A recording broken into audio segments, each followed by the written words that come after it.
Oh, so I see we have some love in the chat. Okay. Oh yeah, man, I'm still alive, man. Alive and well. Man, it's good to be back on here. It's been a while. Let's see something here.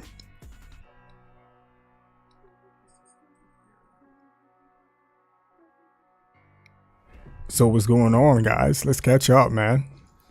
Loco, welcome to the stream. He's like have a great stream, bro. I'm driving, so I'm listening here. All right, be safe, man. We have he says the Amber Alert milk carton photos of JK worked, y'all. He's alive. I am alive and well. What's up to Thinker? D Nice, let's go, man. Let's go. We celebrated my 21st wedding anniversary yesterday. Congratulations, man. Wow, 21 years. That's a huge that's a big milestone, man. Congrats to you and the missus. And you know, just stay at it, man. He says JK's absence is like when the news finds the only survivor of a serial killer in the basement. Dirty and starving, shining at light on their day's face, and they come out of the darkness. Hey, here I am, man. Here I am. So what's going on, guys? It's been a while, man. And I have to say that, you know, I had to step away for a bit and, you know, do some channeling, you know, not bringing any spirits within this realm, but, you know, had to sit back, do some thinking, do some assessments of, you know, my mental health and you know, dealing with work and other things, you know, that has to deal with life.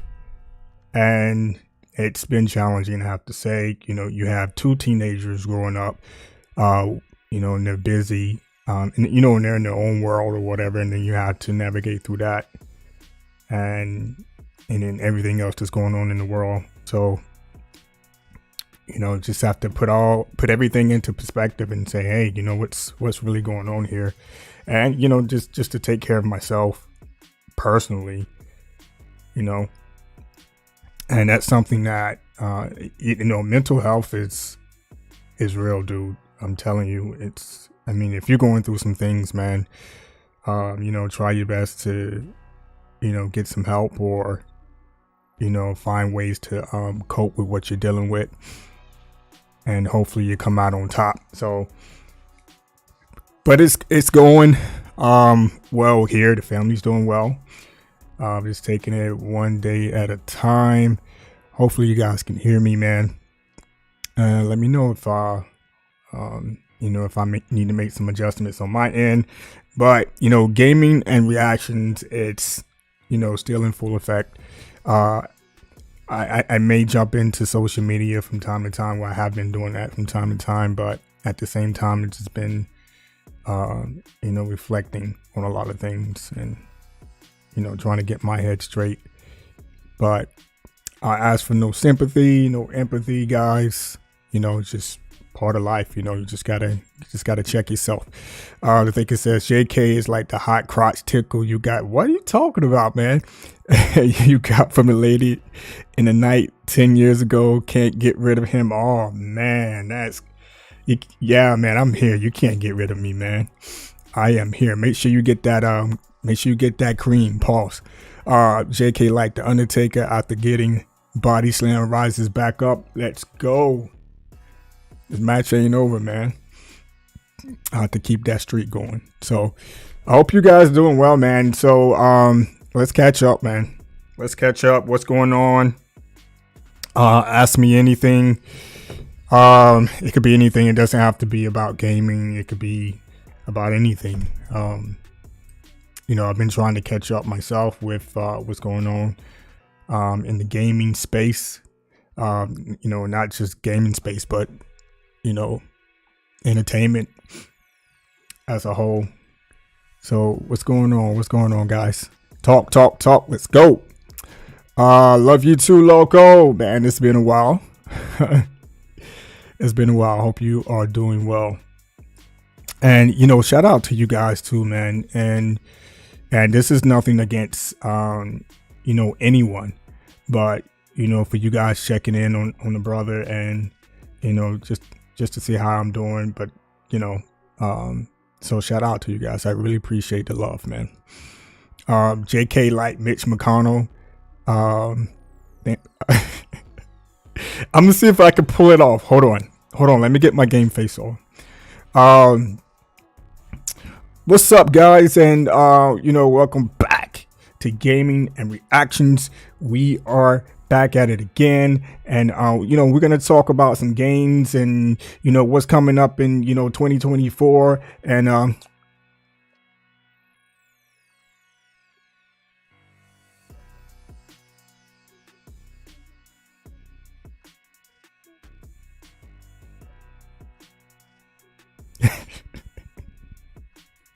I shouldn't do that. That's wrong. Shout out to Mitch McConnell, Turtle Man. He gonna be all right, man. He has that special health care, so he should be good to go. But I love you guys, man. Oh man, what is going on? So we have the Game Awards coming up, December 7th. So I will be live streaming that. There's news out on what you guys already know. Grand Theft Auto 6. There should be a trailer dropping soon. So I definitely will be live streaming that as well. Let me see. There's some other games that I did check out. Some of the trailers of some games. I think there was one called Spine or something like that. I thought that looks pretty decent. I saw the Stalker 2 trailer. I think that looks pretty good. It looks promising as well. So we'll see. We'll see if it if it takes off. I know it's one of those most anticipated games for a lot of gamers out there, especially including myself. We really haven't heard much on anything. Actually, I haven't really been keeping up, so that's what I have you guys here for, man. Keep me up to date on what's going on. D Nice, I really appreciate you keeping me updated as well. Yeah, man, myself and the family is doing well.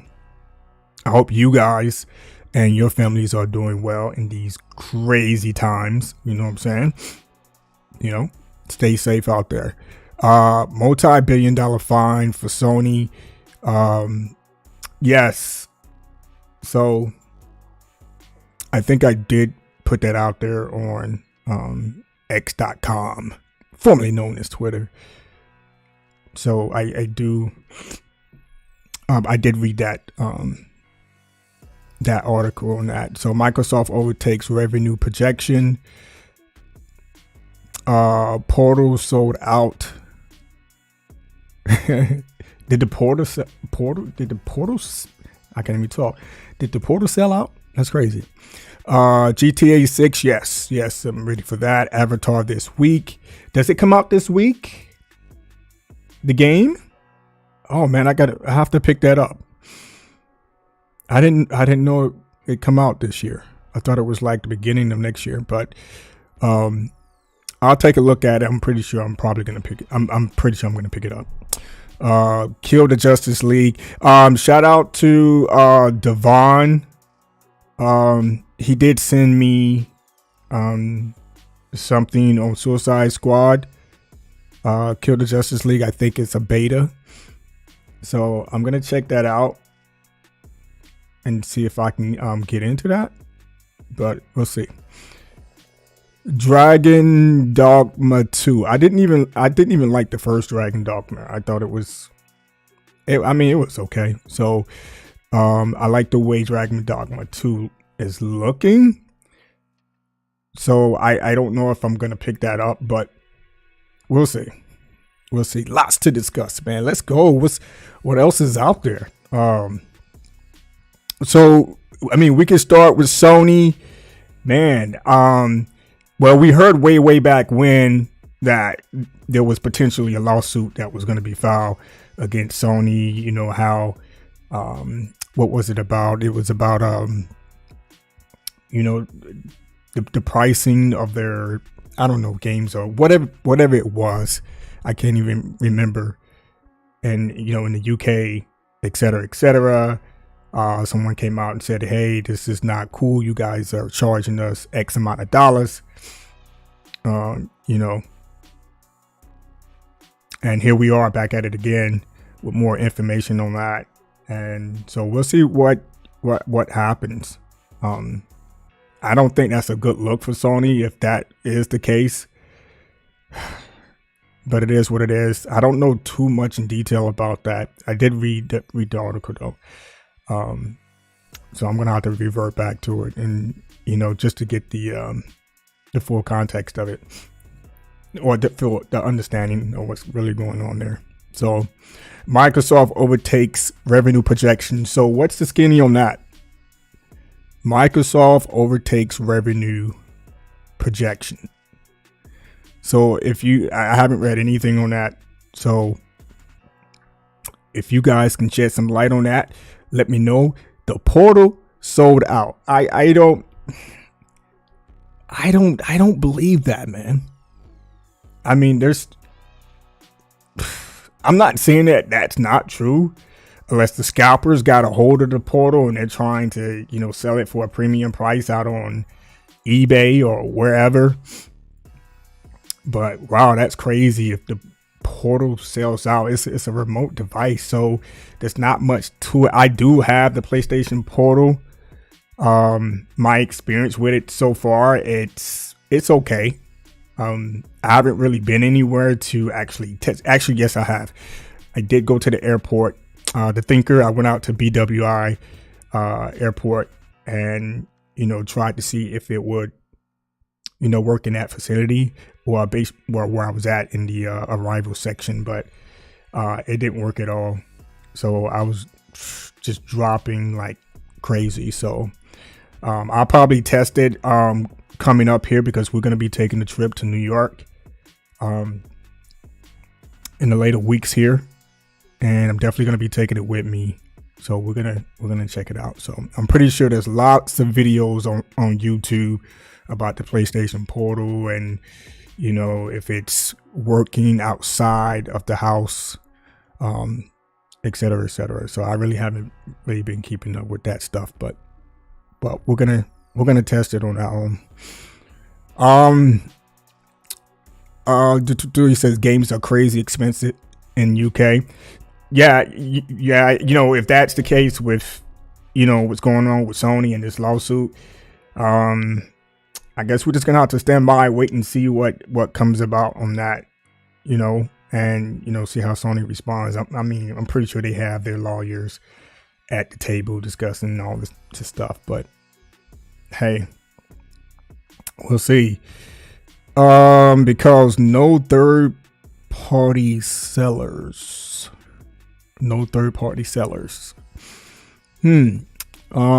What's up with that? From the Activision deal, Microsoft is forecasted to overtake Sony for gaming revenue. Okay.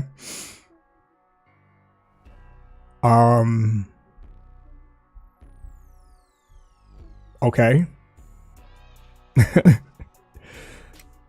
First time ever. So okay. So when did that come out? Somebody put out an article on that? Who made up that story? And they're basing it on the Activision deal? I mean, how can you? I'm trying to visualize that right now. Like, so they got the Activision deal.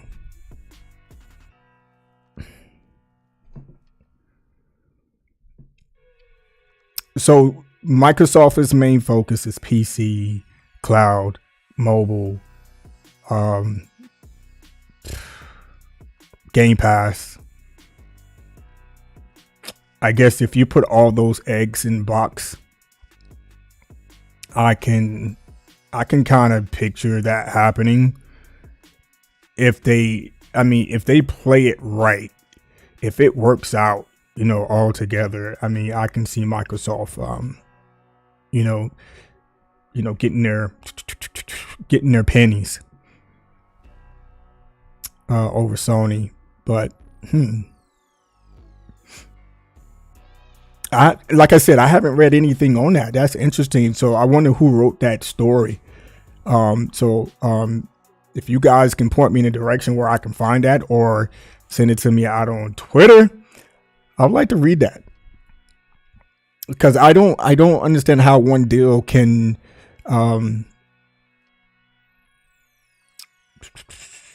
make that happen, or unless they're talking about a collective effort.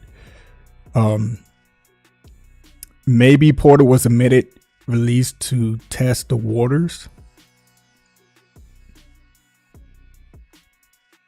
I think there's much more to this Portal than meets the eye. I don't think it's going to. I don't know. I guess we're gonna have to wait and see. I think you guys, the last time we talked, brought up some good points here. When it came to this handheld device, it's called PlayStation Portal. I think there may be some switches waiting to be flipped. Because with streaming, being able to use your media apps and stuff like that. I think there's much more to this Portal than meets the eye, but we're just gonna have to wait and see what Sony does. Because if not, then this is really, come on. I don't think they would just leave it there. So they could be testing the waters with it, and let's see what happens. A limited release. What game is this playing in the background? I don't know what this game is, but I think these are like Chinese games. So shout out to Game V. This is a video from his channel. I think it was like top 5 or 20 games coming in 2024. No. This is top 5 Chinese games or something like that. Because I had 2 videos up. So, but these games looks amazing. So, why Sony getting sued? No third party sellers. So lockdown ecosystem. I don't know, man. I don't look. The UK is saying, "Hey, here it is. This is what we have." Sony's overcharging us, and I don't know. So I'm just gonna have to wait and see, what comes of that. So, this January through June, Microsoft and Activision combined gaming revenue was $10.4 billion. Whoa, more than Sony's, what was that, $8 billion according to data provided by Newzoo. Newzoo? Is that a well-known, Newzoo? Never heard of it. So this January through June, Microsoft and Activision combined gaming revenue. Are you talking about this year?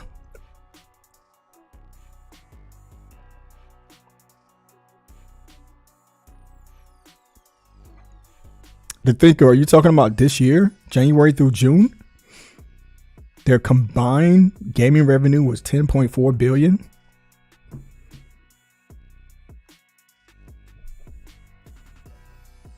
I don't, because when did they get the deal? I don't remember when they got the deal.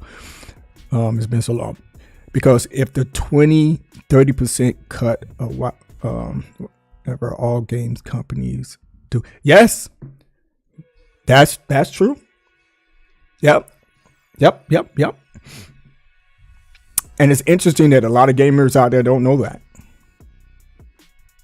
They'll probably ask you a question like, what are you talking about? I don't know, man. Just, whew, man. I have to say gaming today,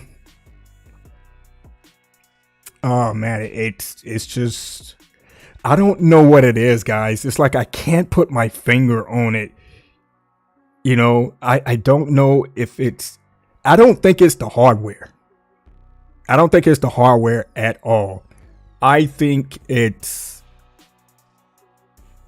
the developers. I mean, do the developers have the tools and resources that they need to build these games to be able to run on these gaming platforms?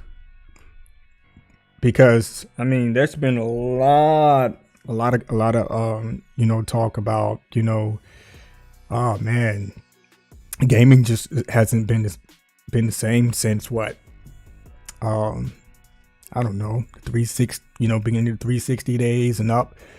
You know, Xbox has been on a decline, you know, when it comes to you know, their console and games being built on their consoles. And the heck, Sony is still kicking though, but you know, they have been very quiet on a lot of stuff. So I don't know, man. It's just gaming just hasn't been the same. That's just my opinion.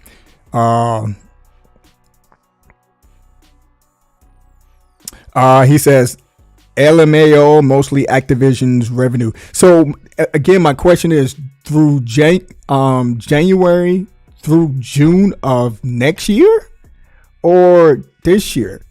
Because I'm a little confused on that. So you know, and let's say if Microsoft do, you know, finally overtake Sony when it comes to, you know, gaming revenue. So I mean, that happens. And thinker, you know, that happens, you know, in the business. It just happens. So you know, Sony is going to continue to be Sony and do what they do and continue to innovate. And you know, and we'll just have to sit back and wait and see what they come out with. And Microsoft is pretty much probably going to do the same. They're going to continue to do the same thing. You know, they're going to continue to innovate. And you know, which again, we'll just have to sit back and wait and see what both companies do. Far Cry Avatar skin dropping December 7th. I know you're a Far Cry fan, but I am gonna check out this Avatar game. So, or are you saying Far Cry Avatar skin dropping December 7th? A Avatar skin for Far Cry. I don't know. I don't play Far Cry like that, so. But you know, going back to local statement there, yes, it's Activision. I mean, it's Activision. I believe mostly that number is from Activision. With the moves Microsoft is making, if Game Pass doesn't work out, they will become a third-party publisher. All right, third party. So the Xbox, we all know Xbox, you know, roadmap was leaked some time back, and it seems like their I guess their next console is going to be a refresh, and it looks like it's going to be an all digital refresh console. And it's only one because I mean, they only showed one console in that leak. So I'm pretty sure we all get the picture what Microsoft is doing here. Because if they come out with this refresh, I mean, what's going to be next after that? You know, not to say that Microsoft would not continue making Xboxes, making the console, but I think eventually their console thing is going to phase out. If it doesn't phase out, then it's just going to continue being a digital version console, because it's the whole media, the physical media part of it. You know, I believe that's going to phase out, and these companies are looking at costs. They're looking at costs. They're like, hey, you know, we're going to have to keep up with the times, keep up with the technology as it continues to advance. You know, where can we cut costs and, you know, and move our, you know, money around in other areas to improve what we're doing and, you know, innovate on what we're doing. So if Game Pass doesn't work, I don't.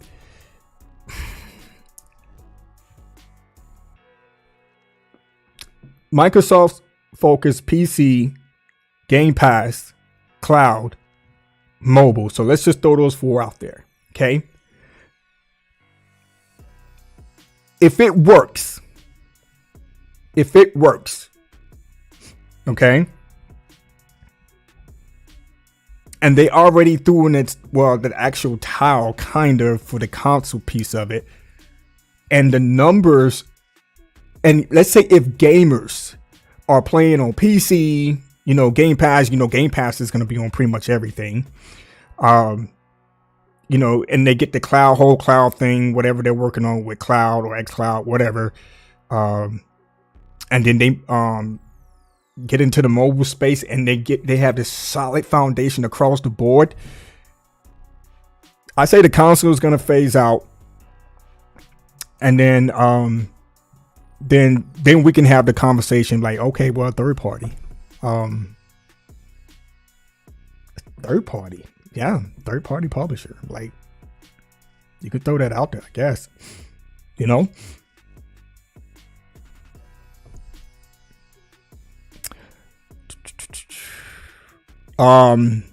With the moves, okay, they will become better. Yeah, well, yeah, we'll see. We will see, man. But I think you're onto something there, Loco, with this whole third party publisher thing. But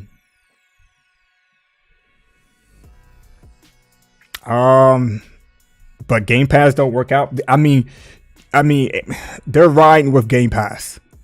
Microsoft is pushing Game Pass, and I see Game Pass being successful. It's gonna be everywhere, dude. So I mean, if not already, it's going to be on every electronic device out there. TVs, I mean, phones, tablets. Shoot, I have it on my iPhone. The app. It's gonna be everywhere. So it's just a matter of, again, coming home, picking up a controller, sign into Game Pass, and play your games. So I don't think Game Pass is going anywhere anytime soon. I think it will be successful, but Microsoft is going to have to make sure that it does continue to be successful for the longevity. Because if you can't afford to lose that at this point. But if it doesn't work, if Game Pass doesn't work, mobile doesn't work, cloud doesn't work, and they don't get the numbers, and it's also going to be based on where gamers are playing.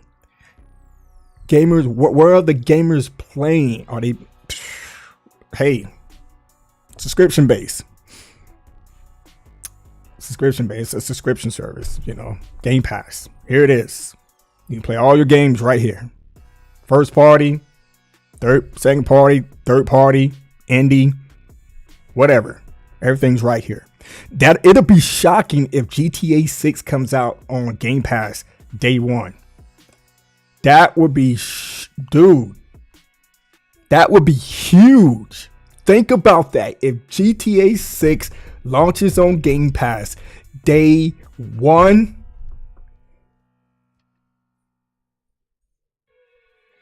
unless Sony gets to the forefront first and have some type of exclusivity deal with Rockstar.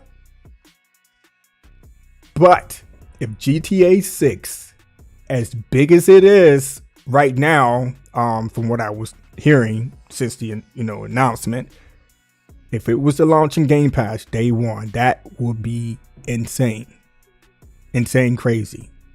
So Sony's gonna have to jump on that some way, somehow, to get ahead of the game. But that would be insane. So what are you guys' thoughts on GTA 6 launching day one on Game Pass? Because that will push Game Pass. Oh, GTA 6 Game Pass day one? Got it. What do we got? If no consoles, they are all yes. That's what I'm thinking too. I think the Xbox will phase. I'm not saying that Microsoft is getting rid of their console, because just like Phil Spencer said, the Xbox is pretty much the core of what they're doing, right? But they have a vision, they have a plan moving forward, and we can revisit the past. Yes, he says we're not in the business to out counseling the competitors. Great, fine, we got to move on from that, right? So they have their vision, they have their plan. Here's what we're doing.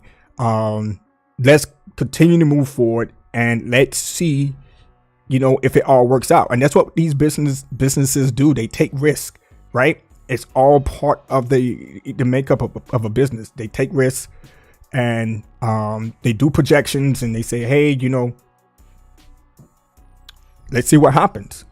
Even me in the beginning, when Game Pass, and the Thinker knows this, because the Thinker thought of a lot of this stuff. I mean, he has that business, IQ.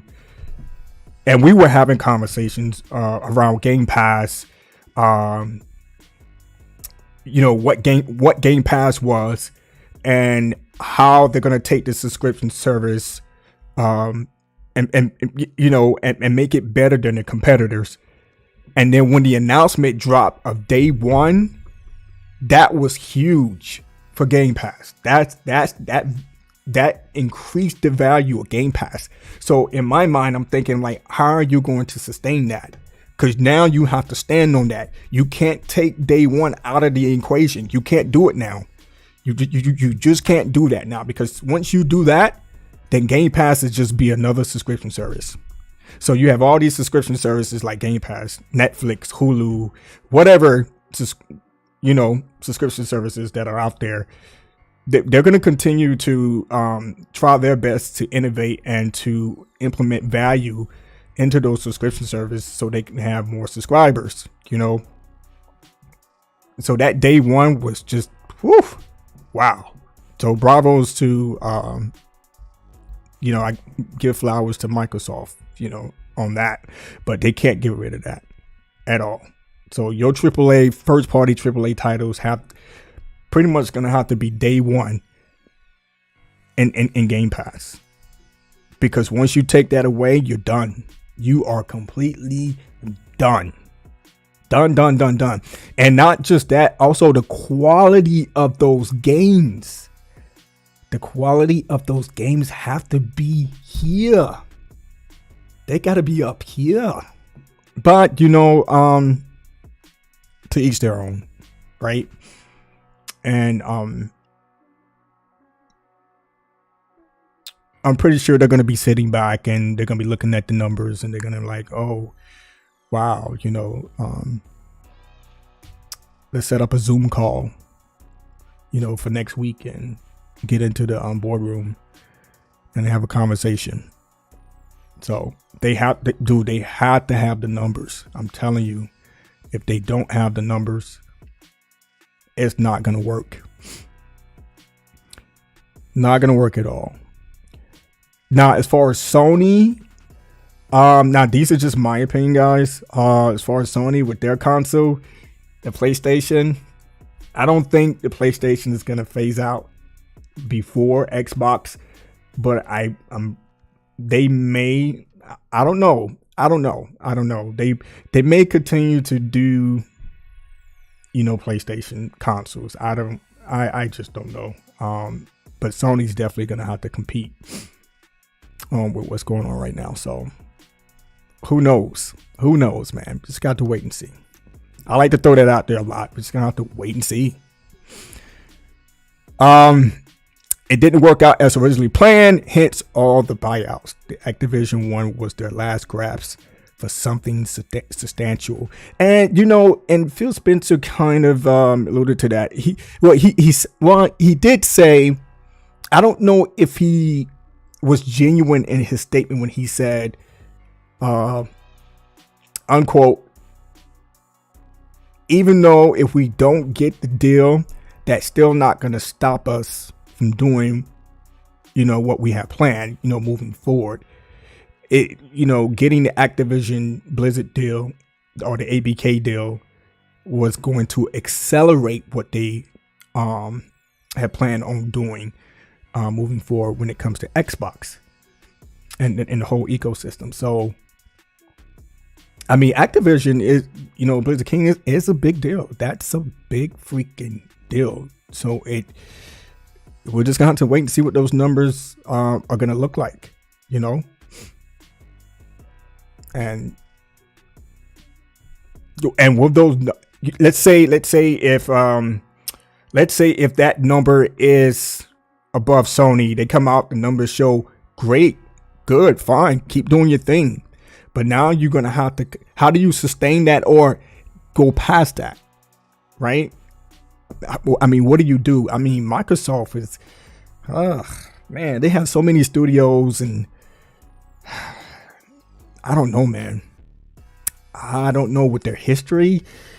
They're going to have to show up. They have a lot of beloved games. They have some, they have a diehard Xbox game fan community.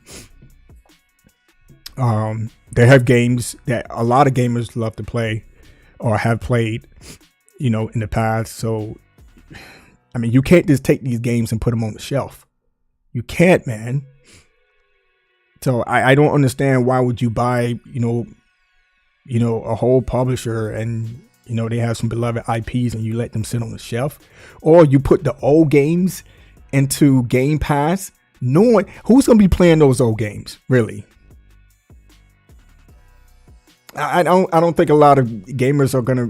They may revisit the past and probably play the game. I don't know, but I mean, I don't know. We're just gonna have to see.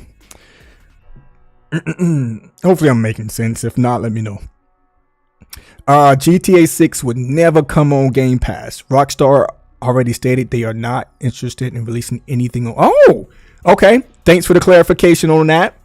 But I just thought I'd throw it out there and say, hey, if GTA 6 was to happen to drop day one on Game Pass, that would be insane. That would be crazy. Like, woo, man. But if that's the case, based on your statement, they came out and they stated like, nope, not gonna happen. Good. That's probably everybody in the Sony PlayStation boardroom just went, whew, whew. All right, so let's make a deal. What do we got? Get Rockstar on the phone right now. Get them on the phone. Get them on the phone. And you guys remember during that showcase, Jim Ryan did say that, Rockstar, that partnership with Rockstar will continue. So I wouldn't be surprised if they're not making deals right now. So, hey, if they get some exclusive stuff for GTA 6, one of the most anticipated games, man, it's been years, since GTA 5 dropped. Man, that would be big for Sony if they can make a deal. We have no plans to bring Xbox Game Pass to PlayStation or Nintendo. Really? Did Phil state that? Well, you have it in quote, so did he recently state that? I would be trying my best to get Xbox Game Pass on PlayStation and Nintendo. Like, dude, man, what do y'all want, man? We just need Game Pass on the console. Let's get it. Let's go. Man, that would be. Now I could see PlayStation, no, but Nintendo, at least keep trying. But oh well. With their recent track record, I just can't get excited till they actually bring it. Yes.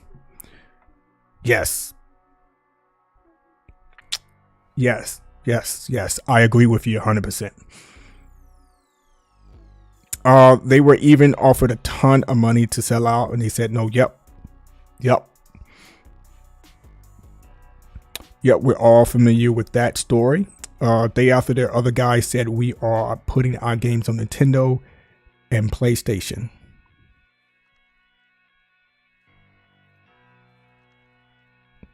To stay competitive. Yep. CCXP in Brazil. He just said it when question. That's interesting.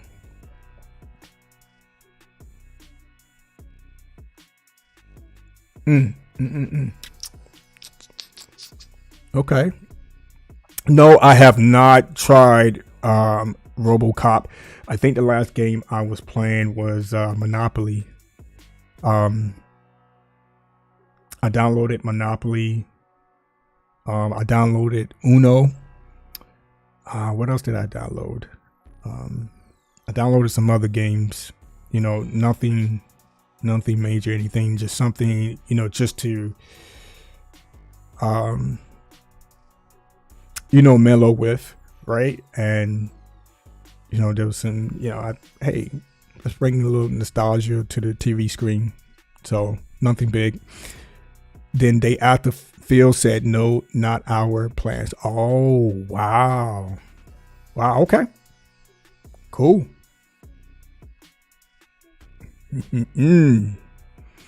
So pretty much he's like, okay, well, we're not going to dwell on that right now. We're just going to continue doing what we're doing. Yeah, you know what? I got a question for you guys. So what position does Phil Spencer hold now since there was a shakeup, and people moving into certain positions with on the Xbox side? So does Phil hold a position right now? Is he still the head of Xbox? Because I know Sarah Bond, she got promoted. So she oversees Xbox, right?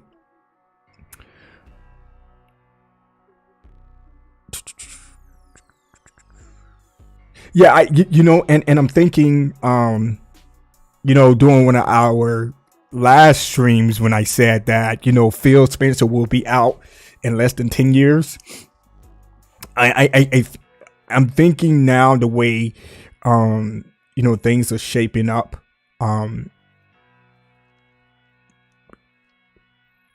They have a plan, and they want to make sure that plan,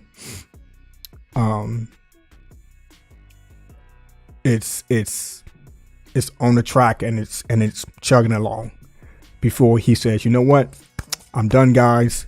I'm out of here. I'm gonna go hang out with Jim Ryan on the yacht so we can talk PlayStation and Xbox. That would be funny to see those two on the same boat. But I think that's gonna come true. I don't think Phil's gonna be there.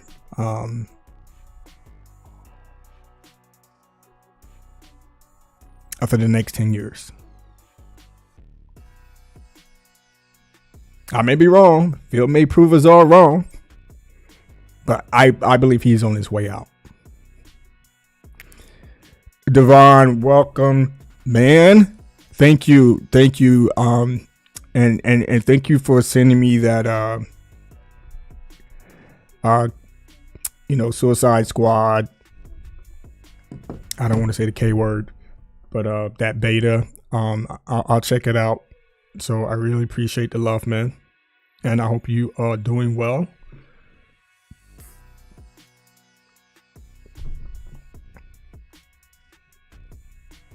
So on his Activision nest egg. So do you think, Loco, do you think he may pull off, any of you, do you think Phil would be able to pull off another big acquisition before he does take off? Or do you think, or do you guys think Activision or ABK is it? That's it for now. So right now they're sitting back and waiting and watching to see how this deal play itself out with what they have going on. Let me know. You're welcome at any time. Yeah, man. Thank you. I'll definitely check that out. I'm glad you are doing well. No, because the last one was such hassle and big deal drama. Okay. And you know what? I'm going to agree with you on that because, dude, I mean, if you have to go through so much to get that deal and, you know, and it actually turned out in their favor. However, they had to give up some things. So they really, to me, I don't see that they really got the deal. They got the deal, right? But they didn't get exactly what they want. They had to revise it. They had to say, okay, we will do this, and this, right? So I don't think they will successfully acquire ABK in the context in what they wanted. They had to say, okay, you know, all right, here it is. So even, I mean, it is what it is. And it's business at the end of the day. But, you know, it's theirs. It's theirs. So they just had to, you know, do what they had to do. But if they was able to capture, you know, the ABK as a whole to themselves, then the whole monopoly. Oh, and thank you. Yep. That M word question would have been, I'm like, yo, man, you guys just snatched up Bethesda, ZeniMax, jeez, and then turn around and snatched up ABK. Holy cow. With no issues. Then we were like, whoa. And they'd be like, yo, Sega, you next. Sega, here's a blank check. No, I ain't about no blank checks, but yeah. But if they do make some acquisitions, I think those acquisitions will probably be small. I don't think they will be substantial as the ABK deal. But, you know, kudos to Microsoft, you know. And I wish them nothing but success, man. You know, grew up on both consoles, Microsoft, the OG Xbox, all the way to the Series X, you know. So, you know, they're just gonna have to pick it up. We'll see what they do here in the future.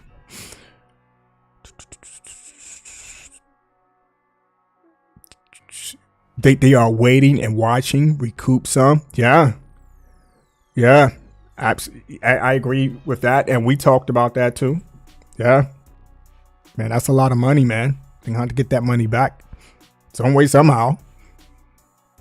And if they don't have the numbers, that's what I was talking about earlier, you know, they're sitting back and they're watching, they're waiting. They're like, okay, let's see what comes of this. Right. And then hopefully they're in the plus. They're in the green, man. So I'm rooting for them. But if they're not in the green,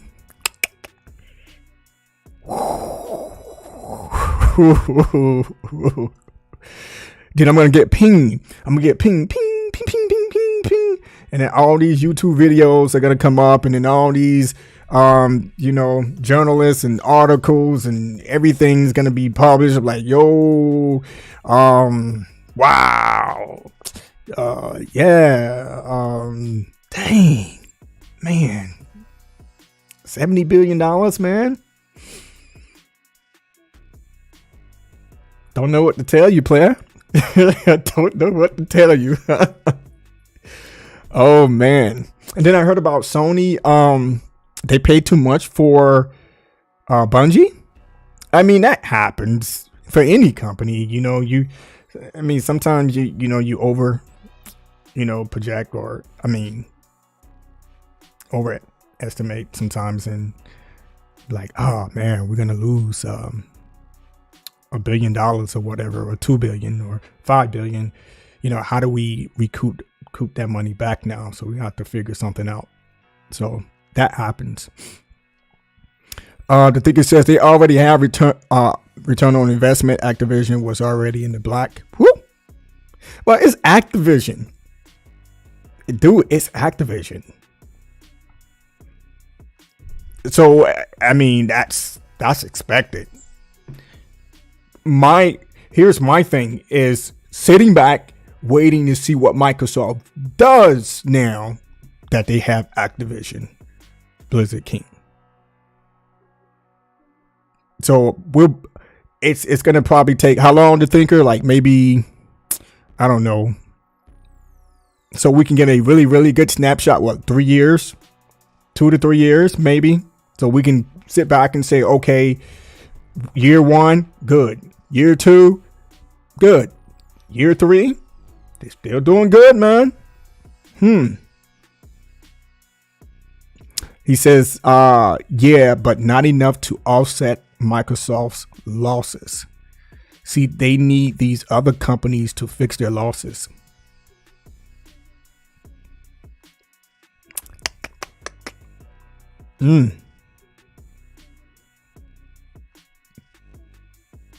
So what do you think of that, the thinker? Do you agree with Loco's statement there?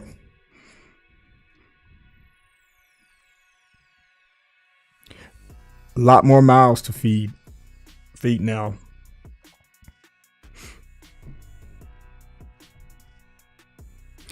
Yes. So let's go over to the Game Awards.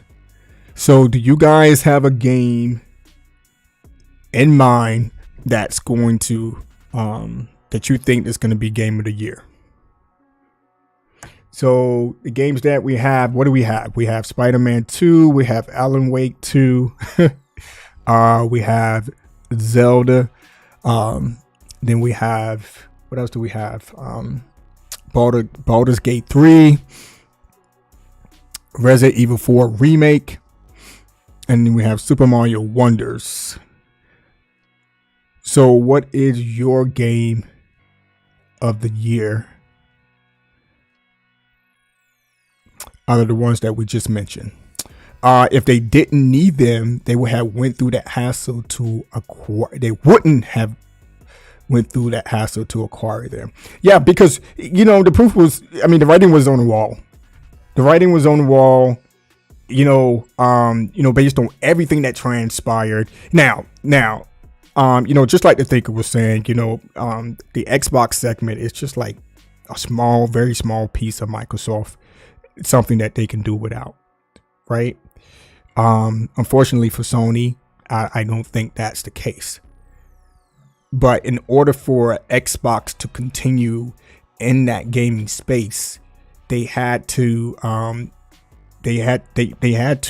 make some choices. They had to make some changes. That's one of the reasons why Phil Spencer were brought in to make those changes, right? Because top guy was like, yo, either we do something here or we just get rid of Xbox altogether. Because they wouldn't be able to compete. Sony is Sony, Nintendo is Nintendo. So what do we have here to be able to compete? The Xbox One generation, that was kind of a disaster, right? And then moving forward was just, there was no, coping with that. How do you fix that, right? Even though you still have your Xbox, fan base and diehards, but that's kind of out of the question. I mean, this is a company. I'm like, how do we stay relevant, right? So we have to fix it. So my man brought in Phil Spencer. Phil Spencer made a lot of good strides with Xbox. They brought in Game Pass, added some value to Game Pass. It took off. Numbers increased.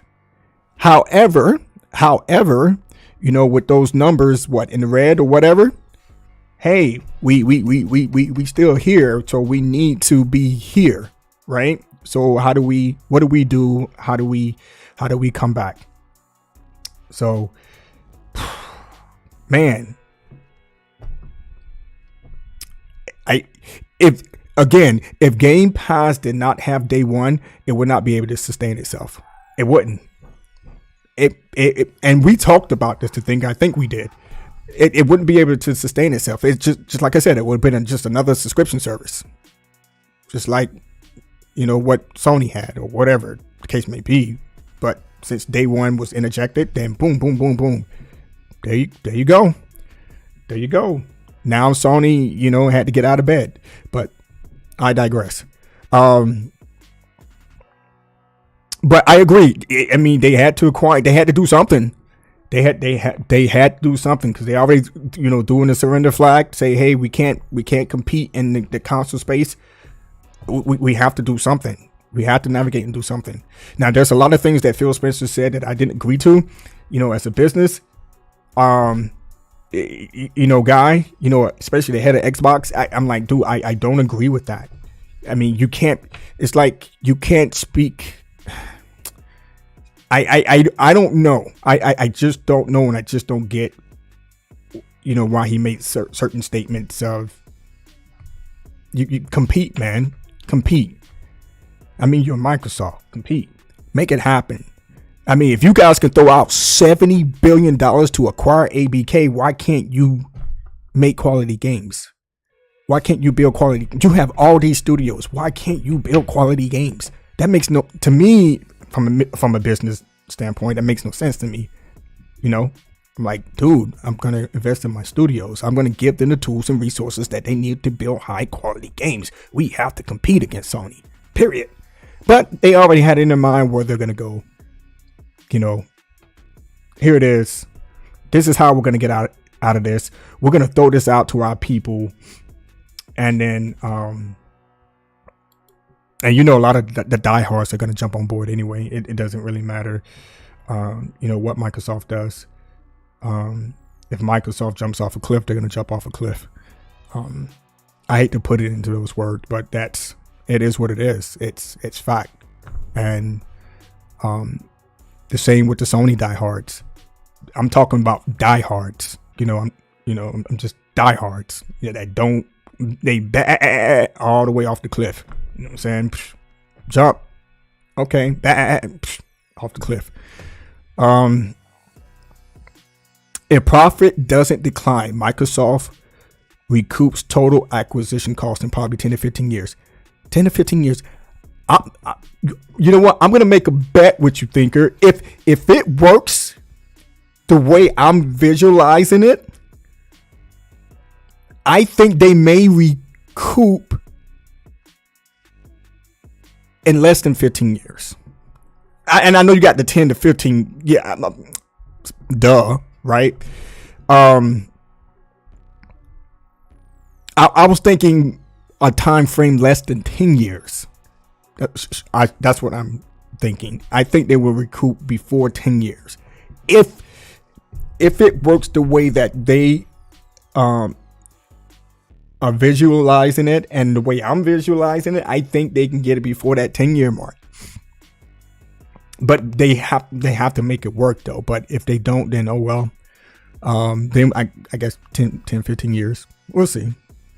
Microsoft needs it now because they see the numbers, and that is what they are chasing. That these gaming numbers, they want it.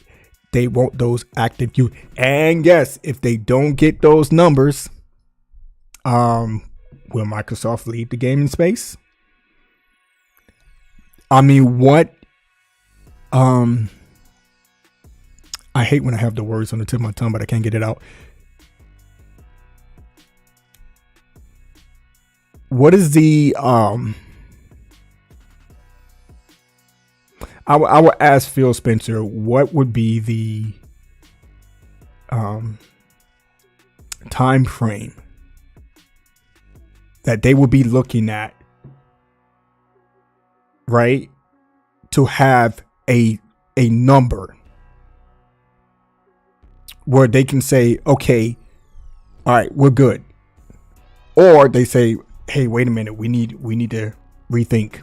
We need to come back and discuss this. I don't think we're gonna be able to make the number that we put out there.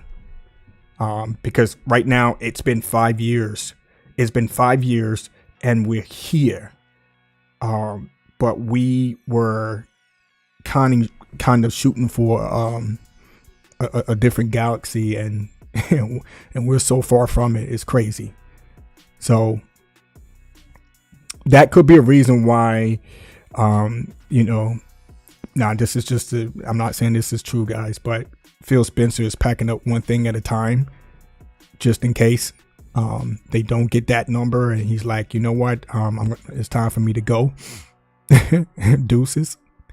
Let me get my last paycheck, my pension, and all that good stuff, and I'm out. Microsoft it's part of their future plans now, just like Windows going subscription. We talked about that too. Yeah, if Windows goes subscription based, that's another way that they can get their numbers. You're right, Loco. I think we discussed that. If Windows goes subscription based, and then include, and the thinker, I think I discussed this with you too. If Windows goes subscription based, and then they have a package where they, this is shout out to Loco. Loco brought this up. And if they add in Game Pass, as like they have these different subscription packages, right? So Windows is automatically subscription service, right? But then they have a Windows plus Game Pass subscription. They can get numbers that way. So that's Loco's. So that would be a plus. But at the same time, I think the thinker had mentioned, great, but I mean, what are you guys' thoughts on that? If Microsoft really wanted to, they could have competed with all that money instead. Like I have, and you got to think about this too. You have games like Indiana Jones. You have Indiana Jones, Perfect Dark, Fable. We already seen Stalker 2, right? With a trailer for it. Hellblade 2, we haven't seen anything on Hellblade 2 really in quite some time. Even though they have a lot of other first party games coming out as well. I would agree with you and say, hey, why not take that money and invest in your studios that are making those types of AAA games, to ensure that those games meet the standard quality. I mean, just blow us out of the water, and give yourself a reason. Give yourself, a leg up on your competitors, and to have gamers come in and freaking buy an Xbox or subscribe to Game Pass. $70 billion, man. Shoot. Those are going right back into my company, man. That money's going back into the company. Period. But I can see why they snatched up ABK, because ABK brings in a whole lot of freaking money. A whole lot of money. And Activision. There you go. Activision. And I think for what I heard, Call of Duty Modern Warfare 3 is one of the best selling games on the PlayStation right now, or most played, and et cetera, et cetera.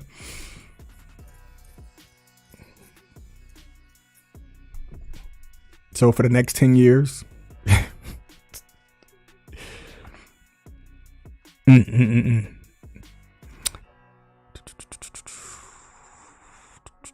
it's not about that it's market share, and that's why they cried so hard about that with the ABK deal to begin with. Poor Microsoft and big bully Sony just doing better business.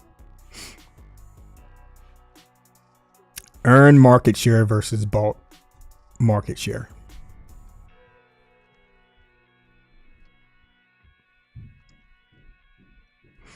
Yep.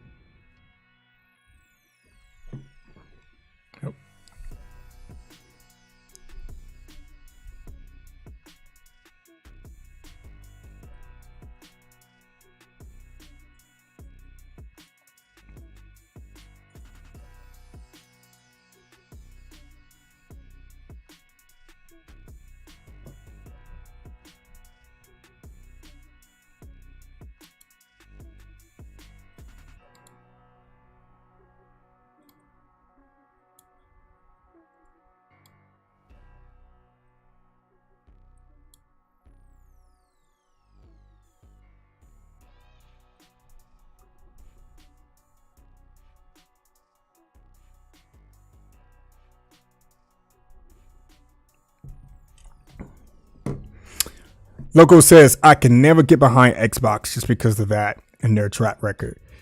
Like they've been waiting a decade, then this is what they get as fans. Gotcha, man. Got you. I'm still gonna say this though. I cannot. And I stay away from it as much as I can.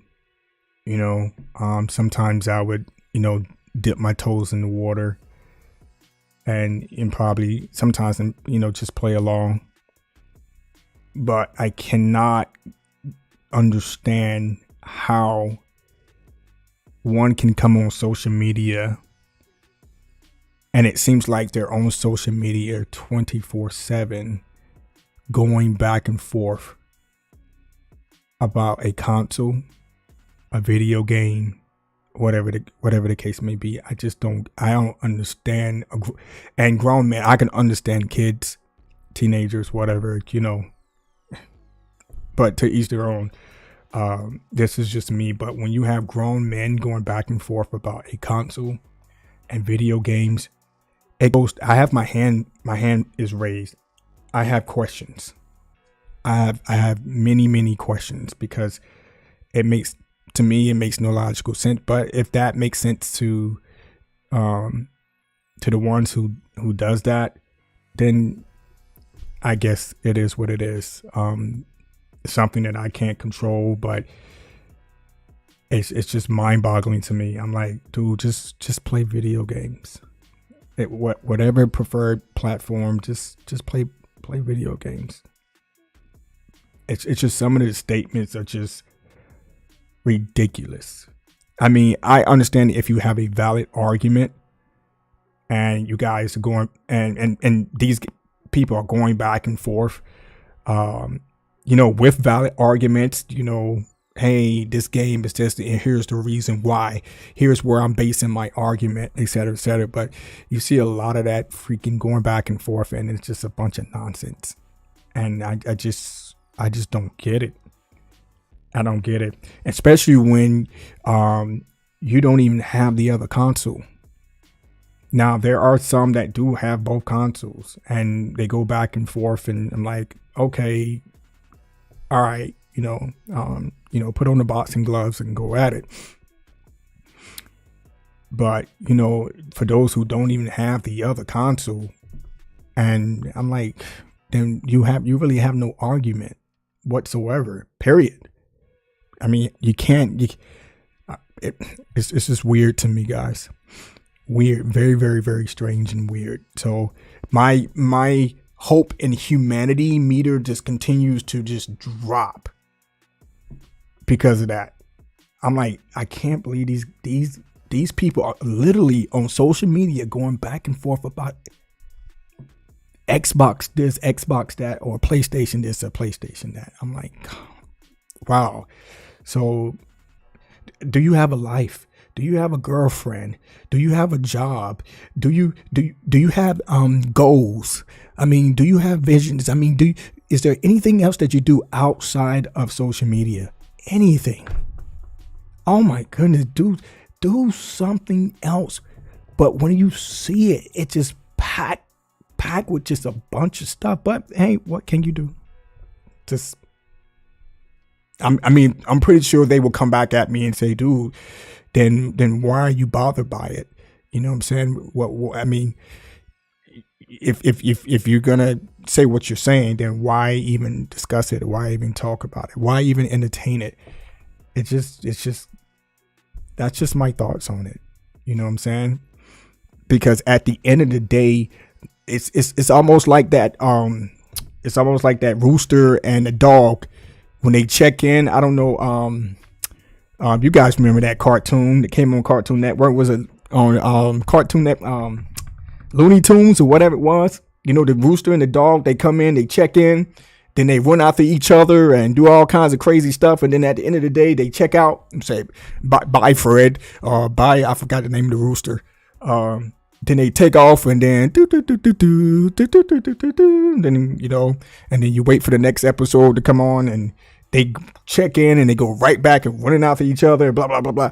That's how I see that. I'm like, man, come on, guys.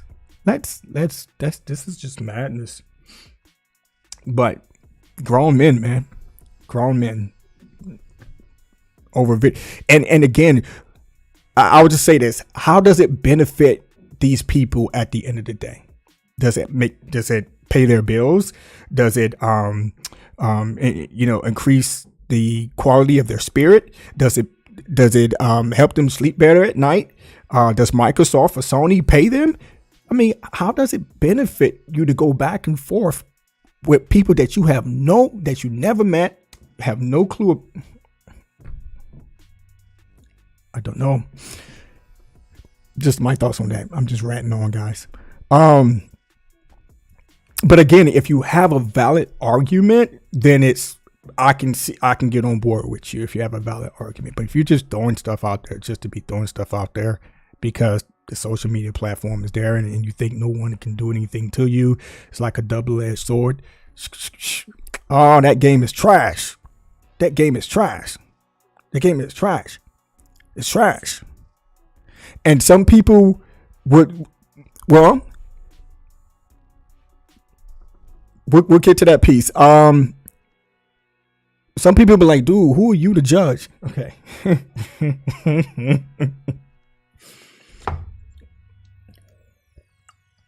I love when people challenge me, man.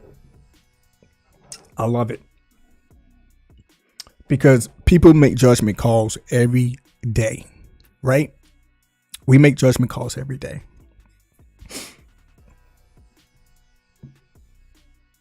And you guys heard of the saying, hey, remove the plank from your eye and then you can go and move the plank from your brother's eye, right? There you go. There you go. That's the reason why I'm judging, because it's based on fact. It's based on freaking the evidence and the facts is right in front of me. I don't come on social media and argue about freaking video games, this and that. So there's no plank in my eye. So that's why I'm coming after you. That's why I'm judging. Because you're doing it. And it's sad. So, but who am I, right? So that's why I ignore it 99% of the time.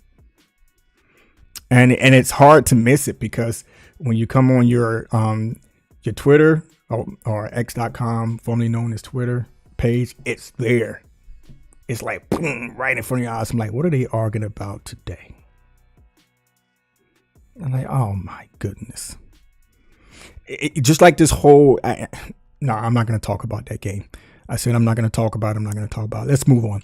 And yeah, he says, yes, Loco. Yeah, we talked about that. You know, I'm not judging you or, you know, anyone that's watching. I'm just sharing with you guys based on what I be reading out on social media with some of these people and their responses. And sometimes I'm thinking in my head, do these people actually reread their response before they click the send button? Because it makes them look ignorant and it's just plain stupid.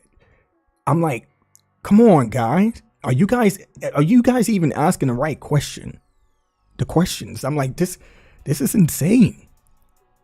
I don't know if it's a new type of mental health thing. I just don't understand it and get it. I'm like, wow. I'm like, okay. All right. That's like somebody calling me a Sony pony. That's based on what? Based on what? What's it based on? It's based on ignorance. You have no clue who I am. You have no clue what consoles or what games I play, but you call me a Sony pony because I made a comment on such and such game. Oh, he's a Sony pony. Really? Okay. I'm a Sony pony. Let me go get my mane done. You know what I'm saying? Get some cornrows or something. Get a big PlayStation tattoo on my side, so everybody can see it on my forehead. Yep. Oh man, some people like Mexican blow. I only like pure Colombian booger sugar. I don't judge. Oh man, that's funny. Let me go back up, man. I'm pretty sure I missed some responses. I've had them all Xbox after Xbox and one. Yep. They weren't about me as a gamer. Yeah, I didn't even get the Xbox One. Yes, I did. Nope. I didn't even get the Xbox One. I got the Xbox One X, and that was the Scorpio edition. I have that upstairs, the Scorpio edition. The Xbox One X. I didn't get the one. I was like, y'all deal with that stuff. Get it together, right? And you have to keep in mind, both of these companies do the similar or same things. So, I remember when Sony took advantage of the situation. You guys remember that when Sony took advantage of the situation and they was like, this is how we share our games. And then they had, I think it was Yoshida and somebody else, and they had the game in their hand. This is how you share your games with. and that whole DRM situation with Xbox One and I don't know if it was Dom Matrix or Matrix, whoever it was. They made a statement and said, well, if you don't want to get the Xbox One, then get the 360 or something like that. I wish I can revisit that, man. That was one of the defining moments in gaming history right there. I was like, you have got to be kidding me. Let's go. And Sony just like, whoop. I was like, what you going to do, Microsoft? Y'all boat has some holes in it right now. Y'all about to sink. Sony ain't playing no games right now. That was it, man. We was front row seat, man, when all that took place. It was just marvelous. I was like, man, it was great. I don't know if you guys remember that. And yeah, people should just play what they like. But as a gamer, the Xbox crowd has been waiting for cloud and hopes and dreams rather than quality games. And shout out to Marlon Gaming Nation, man. He does make some good points. And he knows, like I know if he's watching this, that we chit-chatted on the phone. And I told him, I was like, there's some things that, and I think I posted in one of his streams as well. I was like, there's some things that I don't agree with you on. And I mean, there's some points that I don't agree with you on. There's points that I do agree with you on. And, to each their own on that. And I was like,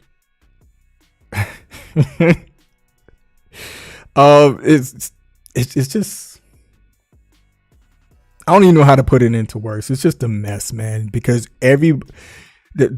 we all have something to say, right? We all have something to say, and it's just, I'm gonna come out and say it. I'm just gonna come out and say it again. And I said I wasn't gonna talk about this. The diehard Xbox fan. I would love to have a diehard Xbox fan either come on my come on the stream here, or just look me in my face and with a straight face tell me that Starfield is the game of the generation. Starfield is the best first party AAA title of all time. You cannot, in your right mind, sit there with a straight face and say that. I'm done. If one does, and which is probably not going to happen, if one does that, I'm just going to get up and walk away. I have nothing to say, because that man or that lady is going to stand on that. I'm like, okay, I'm done. That means my humanity meter is going to go. It's going to do this. It's gone. Now I have to run around the area and find healing potions and stuff like that to get my meter back up, because that would just it's just mind-boggling, dude.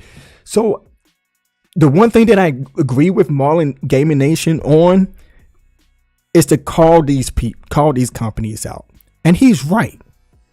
If gamers vote with their wallet, their pockets, because we have the power of the purse. If gamers stop buying games on both platforms, I guarantee you these companies will say, wait a minute, hold up. We now we need to listen. Now we need to listen, right? We got to listen to our peeps, man. But for those who settle, and I just don't understand, for those gamers who settle, and they may look at games and say, hey, this is good enough for me, and that's fine. I guess that's fine. But you have to make the argument stick. When you have an argument with another gamer and their argument is based on quality, if that's your standard of quality, just leave. I would just leave. I'll just be like, nah, man, you paying $70. Take a look at this game and take a look at this game. Both games are $70. Both games are $70. Now look at the quality of this game and look at the quality of this game. Is this game over here worth $70 to you? I'm pretty sure some of those gamers will look with a straight face and say yes. Are you serious? Now these are not two different types of game. They pretty much the same, similar type of game. Like what you're seeing right now on the screen. If you have two games from two different companies, and one's quality is higher than the other, but both games cost $70. There's no way. I have questions. I'm gonna throw up my hand. I'm like, wait a minute. Nah, I'm calling the company out. I'm like, dude, come on, man. It's like going to the store and you have two stores, right? And they both have toothpaste. I'm gonna do my best to sell you a quality product so that I can outdo the competition. Period. And they both priced the same. I don't know. I just don't know. I'm sorry, I'm ranting on. Xbox fans are always like this. It's the best game ever, no matter how bad it is. Now, I'm gonna have to say there are some PlayStation fans out there that does the exact same. They say the exact same thing. They say the exact same thing. Okay. I see it on both sides. So what argument do you even really have? You just take a back seat and be like, okay, and just let the two go at it. I mean, if he say this is the best game ever, then it's the best game ever. I understand because it eats away at your spirit. You're like, come on, man. Are you really believe that? You really believe this is the best game ever made?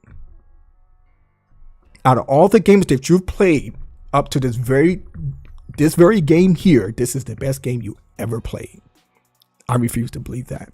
But if that's where they're standing, then that's where they're standing. So just walk away from it. So again, that's why I ignore social media 99.99% of the time when that stuff pops up.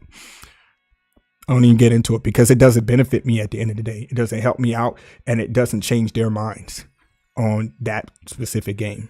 So I'm like, okay, time to check out.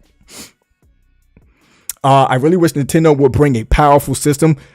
I am looking forward to hearing something next year with Nintendo. I know you guys are looking forward to hearing something from Nintendo next year as well. Hopefully they give us an announcement on their next console so that we can, get excited for and just think about, what games will be, coming out on the console, etc. So we'll see what Nintendo has. Hopefully Nintendo makes some announcements, next year, at the beginning of next year. It'd be great to hear. I love you all. Just like to state and show my opinion. I welcome people to change it or have me see a different perspective.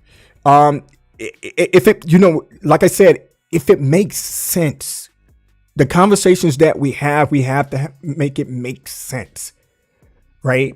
And not just to be going back and forth, just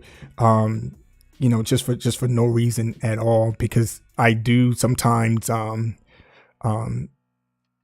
to pop into some of the podcasts and hear some of the back and forth from other channels, and I'm like, okay, yeah, but and it sometimes it just doesn't make sense. I'm like, man, you guys, I'm happy that you guys are not in the same room. You guys will probably cut each other's throats, man, over a video game.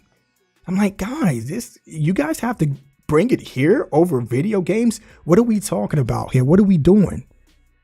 And if that's something that they enjoy doing, then let them enjoy doing that. But I'd love to hear from different perspectives. I am going to respect your opinion. Period. I'm gonna, if it makes sense, I'm gonna respect it. Okay. If it doesn't make any logical sense whatsoever, then how can I respect that? Because it goes against what, who I am and, and my character. I'm like, I can't respect that because now how can I argue with you on something that doesn't make sense? If I share with you, I'm like, please share with us and make it make sense to us so that we have a clear understanding where you're coming from. And I'm gonna go with something very simple. When you say a game is trash, my question is gonna be like, oh, have you played the game? And you say no. Then how are you gonna say the game is trash?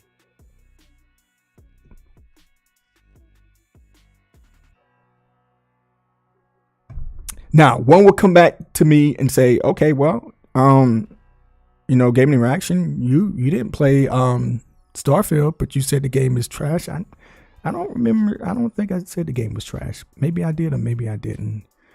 But I was live and I was watching gameplay and I was voicing my opinions on what was being played. I don't think I ever said the game was trash. I said the game had potential to be a good game. I'm pretty sure that's what I said, but okay.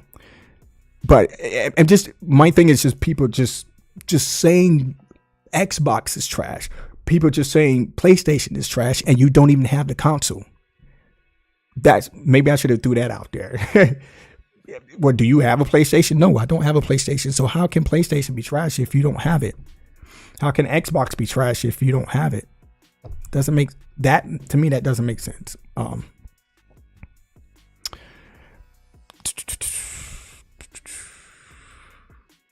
God is the only judge. You were a dedicated PlayStation player. You get the full 72 versions. Dude, stop, man. You gonna get oh man. Hey, my mods. Do your job, mods. The thinker, come on, man. You can't be putting that in there. No, I'm just messing. You were a dedicated PlayStation player. You get the full 72 versions. Xbox players only get 36. And to both, I never say they were female versions. Oh, that's right. I see what you did there. Yes. I see what you did there. I don't know why I didn't think of that.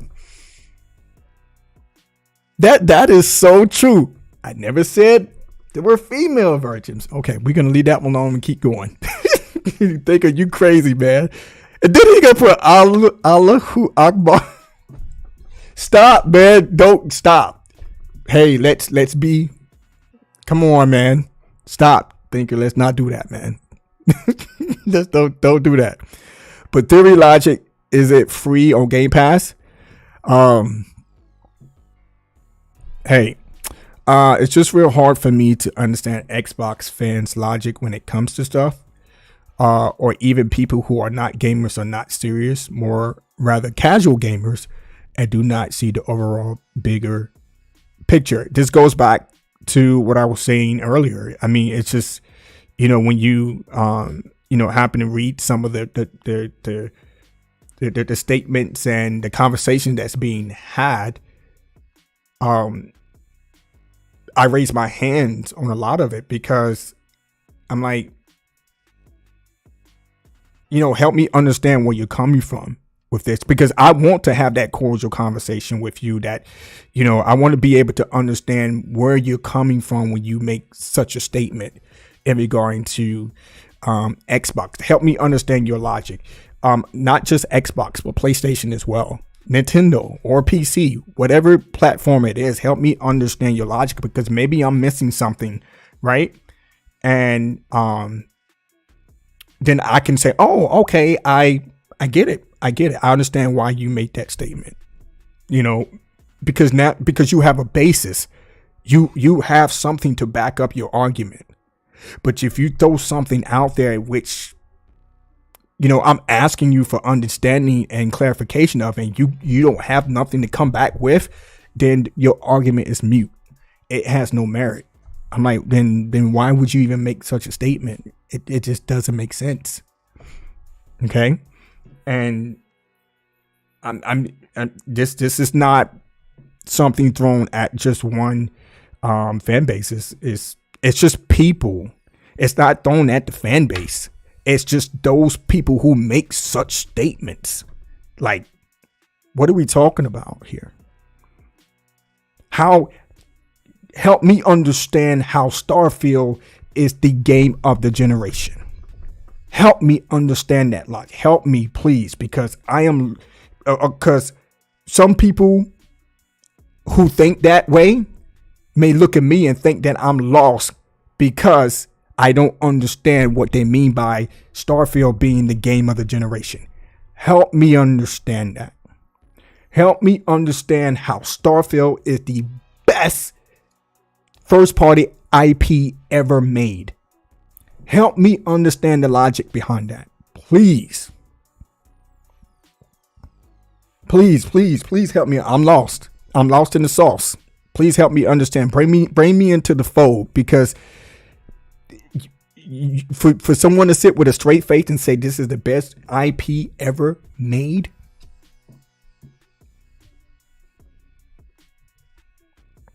Come on. Help me understand it. Sausage Fest? Oh, man. Thinker, man. What are you doing, man? We got to keep it PG here, man. No, exactly. No sausage. Pause. No sausage for me. Pause. No. Thinker, man. You tripping, man. Money Bag 97. What's going on, man? Where the money at, man? Where the money at? People need to understand Sony is going to try to change to what Xbox is doing. You know what? I wish I had a sound a Stream Deck. I'm about to get me a Steam Deck. But they are far behind and don't have the funds. When you make a statement like that right there, now we can have a conversation, and that's what I'm talking about, right? When you make a statement like that, now people are going to speak and be like, okay, got you, because there's relevancy in that. I mean, there's evidence behind that, right? Because now we all know Sony has to compete. They have to compete. It's business. It's what businesses do. They have to compete. Microsoft has made some changes. They said, hey, okay, great. We're going to move from here. We're going to go here. Now, as a business, I'm looking like, oh, snap, right? Now I have to compete with that. I have to figure this out, right? We're not a $1 trillion company. I don't know if Sony's not a $1 trillion company. Okay. But that's what's been put out there. Sony's a $1 billion company. Microsoft is a $1 trillion company. They have the resources to do whatever they want. Right. And pretty much the operating system, Windows is probably bringing in money back. Shout out to Moneybag 97. They're bringing in money consistently. I mean, they can take money and move it here and do whatever they want with it. So Microsoft is everywhere. It's not like you can get away from Microsoft. I mean, PCs. I mean, Windows. It's pretty much kind of on everything, right? So there's no way to get around that unless you go to a different company. But you're right. I can stand with you on that. People do have their opinions, and will show up with their opinions, and it's just that those diehards that will come in and probably disagree with you and be like, dude, Sony is king. Sony is this. Sony is that. Then if Sony was king, then Sony wouldn't have any worries in the world about Microsoft. They wouldn't have cared about this whole ABK deal. Period. Stop with this madness. That's what I'm saying. Like, dude, you guys have to take a look at this and see what really is going on here. And that's and I like that response. These Chinese publishers making every game look like Wukong. Yes. Now there's some Chinese games, man, I seen on YouTube. Man, I really hope they come. Well, some of those games are on PC. So I might just, start playing PC. I mean, when those games come out, and they look just amazing. I hope they didn't dumb down Wukong too much. So I'm looking forward to seeing more gameplay on Black Myth Wukong. Moneybag 9 said, people also need to understand Microsoft is trying to win the gamers of age 5 to 18. They're the future. Gaming is different. Now look at the top games every year. I think Microsoft, and I agree with you too on that. But I don't think they're just stopping at 18. They're trying to get as many. They're targeting all groups, man. Even older. Because think about it. If you can create a subscription service where you can put hundreds or even thousands of games on it. I mean, it's going to resonate with the older generation all the way down through the younger generation. So that's insane. And think about it with Game Pass on everything, the app, that's a big plus. So I think they're targeting all types of age groups. So, but I do agree with you on that. It's a trip when people are racist over a game system. People are racist over a game system? Wait a minute. I wouldn't even entertain that then. If there's people out there arguing over a game system and they're including racism, then I'm walking away. I don't. Why? I mean, why would people even entertain that? Like, Xbox is U.S. made. You got to be behind that rather than a foreign company. What part of how they got through that ABK deal with our politicians? All right. Fine. Glizzy Gobbler Conference. Glizzy Gobbler Conference. I mean, Thinker and Loco, y'all, you two are going at it. I'm trying to keep up with you two, man.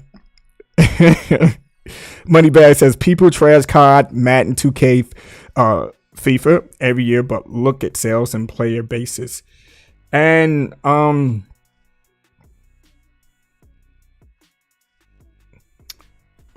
can I put this into words?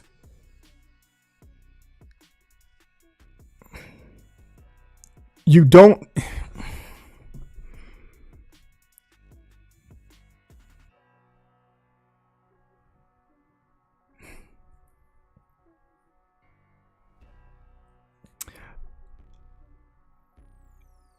I have the words, but I don't know how to put them together here based on that. Because,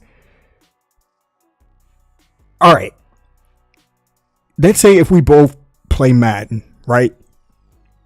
Okay. I may like Madden. You may not like Madden.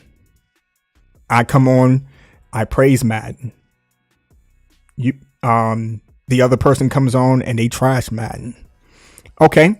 So let's have a conversation around it. Let's have a conversation. Here's why I praise Madden. Okay. And here's my basis. Here's the reasons why. Because I want to make it make sense to you when I share it with you. Because if we're both playing the same game, then we probably have the same or similar experience with that certain thing in Madden, right? Let's say create a player or whatever. I may like it. You may not like it. Right. Good. You come, you say, hey, here's the reasons why I don't like it. Cool. Now we can agree to disagree. Great. But if you just come out and just trash a game and then you cannot back up why, or you have nothing to bring to the table and why you're trashing the game, then there's nothing to say. I can't have a conversation with you. Deuces. I'm out. I have more Madden to play. That goes with any other game like, FIFA or COD. Okay. Some people will trash COD. Some people will praise COD. But when you throw it out there, make sure that you're prepared to explain why. It just, some people just are not asking questions. They just throw it out there. Oh, COD is trash. COD it is. COD is that. Why is it trash? Or do people even have the time to have conversations anymore? They just like, dude, it's trash. Like, what? Tell me, why is it trash? Why? And then some people may respond back, oh, it's just because it is. It's just trash. I'm like, okay, then done. Conversation over. Gone. I'm out. Deuces. Time to get that money back. Let's go. Consoles are limited. Microsoft wants sales everywhere. As a businessman, you want your product everywhere, not one place. Yes. Options. Yes. You want your product every single where, and that is a plus with what Microsoft is doing. To be able to come home, pick up my controller, right? Turn on my Samsung TV, log into Game Pass, and play games. However, if you don't know me, you'll get to know me now. Okay? I'm going to introduce myself. I like owning my games. Okay. Now I've seen, conversations. Oh, you guys out there buying $70 games, blah, blah, blah. Okay. To each their own. I like owning my games. Okay. Now, not to say that I won't jump into Game Pass or a subscription service and play a game and then I like to make a decision, a purchase decision based on the game that I played. Like Game Pass, I jump in Game Pass, I'll play the game. Okay, because I want to own that game, right? I want to be able to play that game and not having to depend on a subscription service to go in and play. Because let's say if I get rid of the subscription service, I can't play the game. I can't play it unless I go back in and pay for the subscription service. Then I can jump back into it. You know what I'm saying? Hopefully I'm making sense there.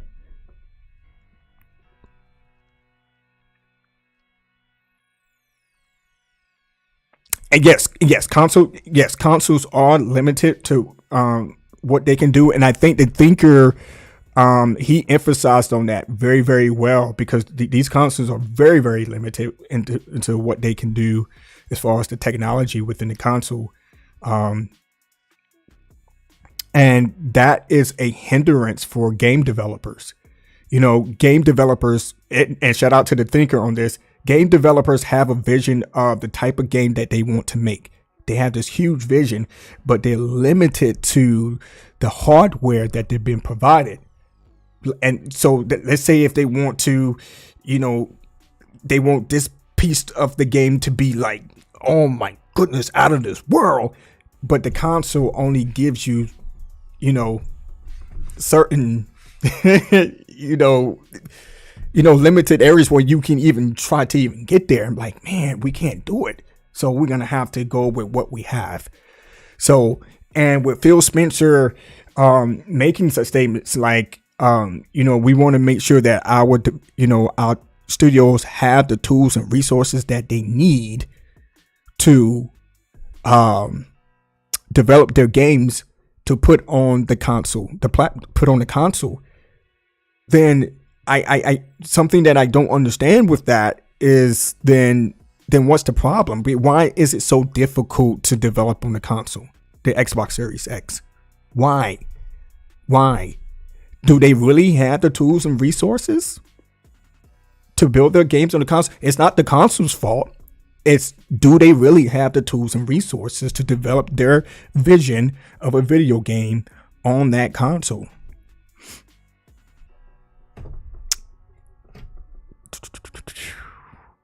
Local says, I get away from Microsoft any chance I get because I don't like how they do business. No innovation, only emulation, and then try to act like it was their idea to begin with. Been like that since the start.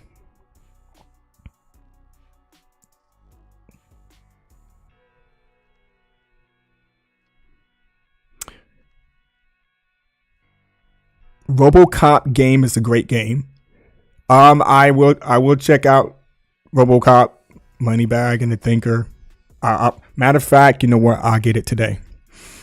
I'll get it and download it today. If they start bundling Game Pass with Windows, I'm going to ask our IT to install it on my. Yeah, dude. Yes, because you know that I don't think. Well, because you mentioned something to me earlier when we had a conversation about Windows and Game Pass. But if they do that, I'm gonna reach out myself. I'm like, look, come on, guys. We know you guys right now are on Game Pass right now playing games. So why don't you just go ahead and give us Game Pass, man? I'm on a Maxi Flex schedule. So hey, I could take a few minutes out of my day and play some games on Game Pass, and then get back to work. I'm gonna say that too loud. That's the thing. One subscription for it all. Well, let me ask you guys this. I don't know if I brought this up in a previous stream, but do you guys see these gaming companies eventually going to a subscription-based service where it gets to a point where they take the license away from the gamer? All right, let me see if I can clear this up. would they ever get to a point where you would not be able to purchase the game anymore? All the games will be in a subscription-based service. So therefore, the only thing that you can do is play the game, and that's like, for example, PlayStation Plus Premium. With Sony, you can just go straight into the game. Their little streaming service, go straight into the game, play the game, etc., etc. You don't have to pay for it. Just go play it, come out of it, and then that's it. Do you ever think that these gaming companies will ever get to a point where they will not charge for the game, right? But some way, somehow, these gaming companies will pay these publishers or developers, whatever, blah, blah, blah, blah, in these contracts to put their games in their subscription service. So all you have to do is get a subscription service and play these games. Do you guys ever think that they would get there? Does that make any sense? Let me know. What's your thoughts on that?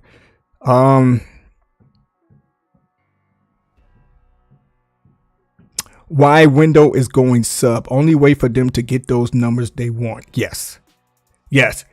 And shout out to you, Loco, because you did bring that up. I get credit where credit's due, because if they do happen to bundle Game Pass with Windows, that would help increase their numbers. As far as when it comes to subscriptions, subs, whatever. And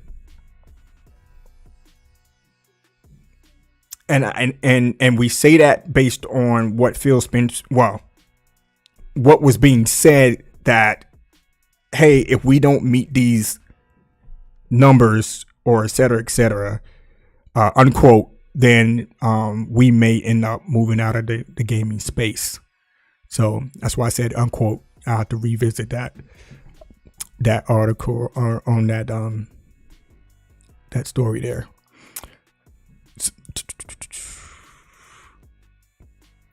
The Thinker says, money bag, people be sleeping on it. If you can't get past the glitches and cheesy plot, it's very fun to play.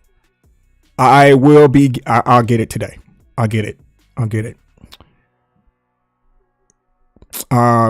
Moneybag says, reminds me of the good old movie days. Okay. Loco says, I love the Thinker, man. I'm glad you guys are bonding here, man. And what other platform will you be able to bond on? Right here on Gaming and Reactions. So we're gonna have a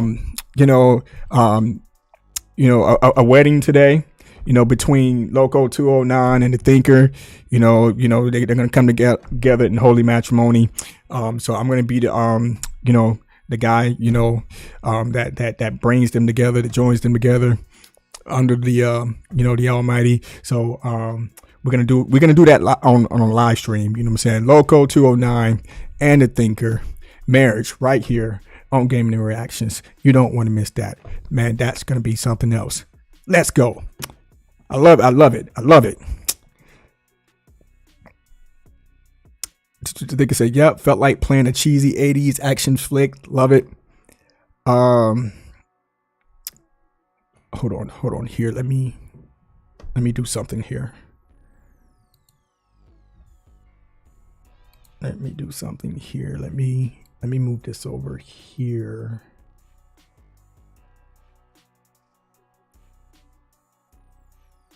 Because I don't want that to be in the way. Let me check. Ooh.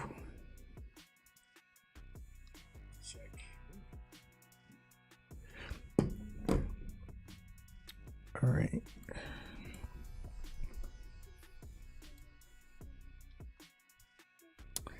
As a gamer, I don't look at the business perspective unless it affects me.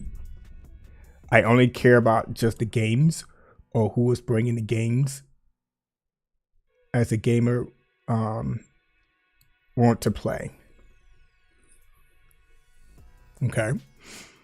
It's because people are so focused on how games looks instead of the gameplay and fun and replayability. That's the problem. And I have to agree with you. I mean, a good high quality game is a plus. It's just a plus for me. I'm looking at the game based on, gameplay, storytelling, and also if it's my type of game that I love to play, that I would, like to play, because there's specific games that I like to play, and I'm pretty sure there's games that you guys love to play as well. And again, I'm a hard critic when it comes to certain games, and I'm definitely going to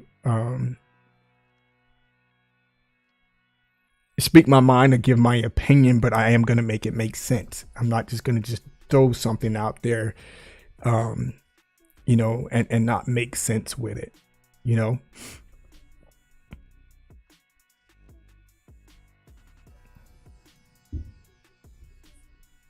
Local says if I was only an Xbox player, I would have been severely disappointed for about 8 to 10 years now. And this is what I don't understand about the diehards, and the reason why I shared with you guys earlier that when does it end? When these gamers really see it. I mean, I don't know if you could actually change the diehard fans' mind at all. It is what it is, right? I don't know. I'm not saying that you can't. I just don't know. Those diehards who are rooted in and they're not going anywhere. They don't. It's like they don't care what the quality of the game is, etc., etc. Xbox is king, or PlayStation is king. Nintendo is king. It's almost like it's almost like they don't have a mind of their own, right? That's just the way I'm seeing it. Like, do you have a mind of your own where you can just think for yourself? You could analyze and look at the game, see what issues or problems with the game, and then say, hey, okay, I would get on board with you if you come and say, okay, I think this game is really good. However, there are some pros and cons, right? And then we get into a conversation about that. But when you say that a game is just immaculate across the board, 100%, come on, that's impossible. I find that very impossible that you can play a game from start to finish and everything is 100%. Pure quality. Everything. No hiccups, no nothing. It's impossible, because are we looking at the same game? Are we playing the same game?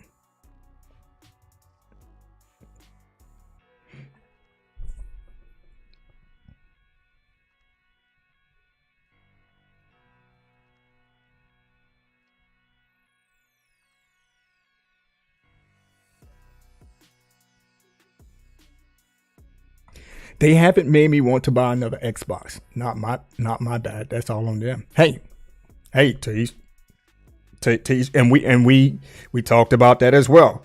Give me a reason to purchase your product.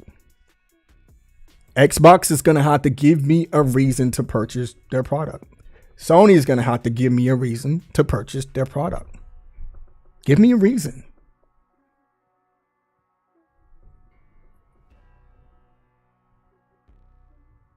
Moneybag says Game Pass has led me to try and buy more games than ever.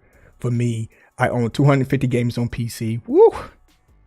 250 games on PC, 400, and on Xbox.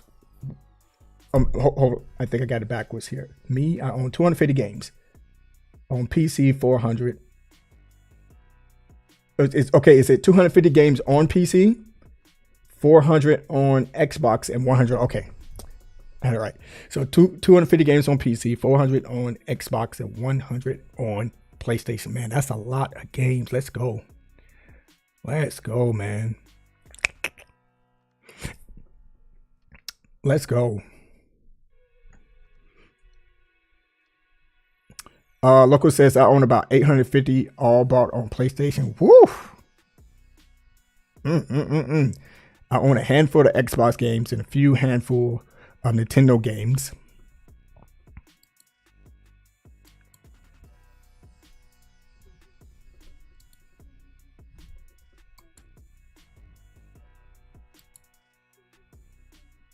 But I also own about 12 terabyte of classic games or retro game trials. It's not a new thing. Man, you guys have some games. I'm not even close to what you guys have. That's insane. I own those, not rent them.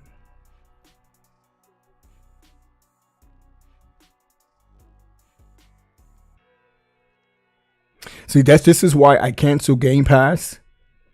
Well, I cancel Game Pass because, again, I have specific games that I love to play.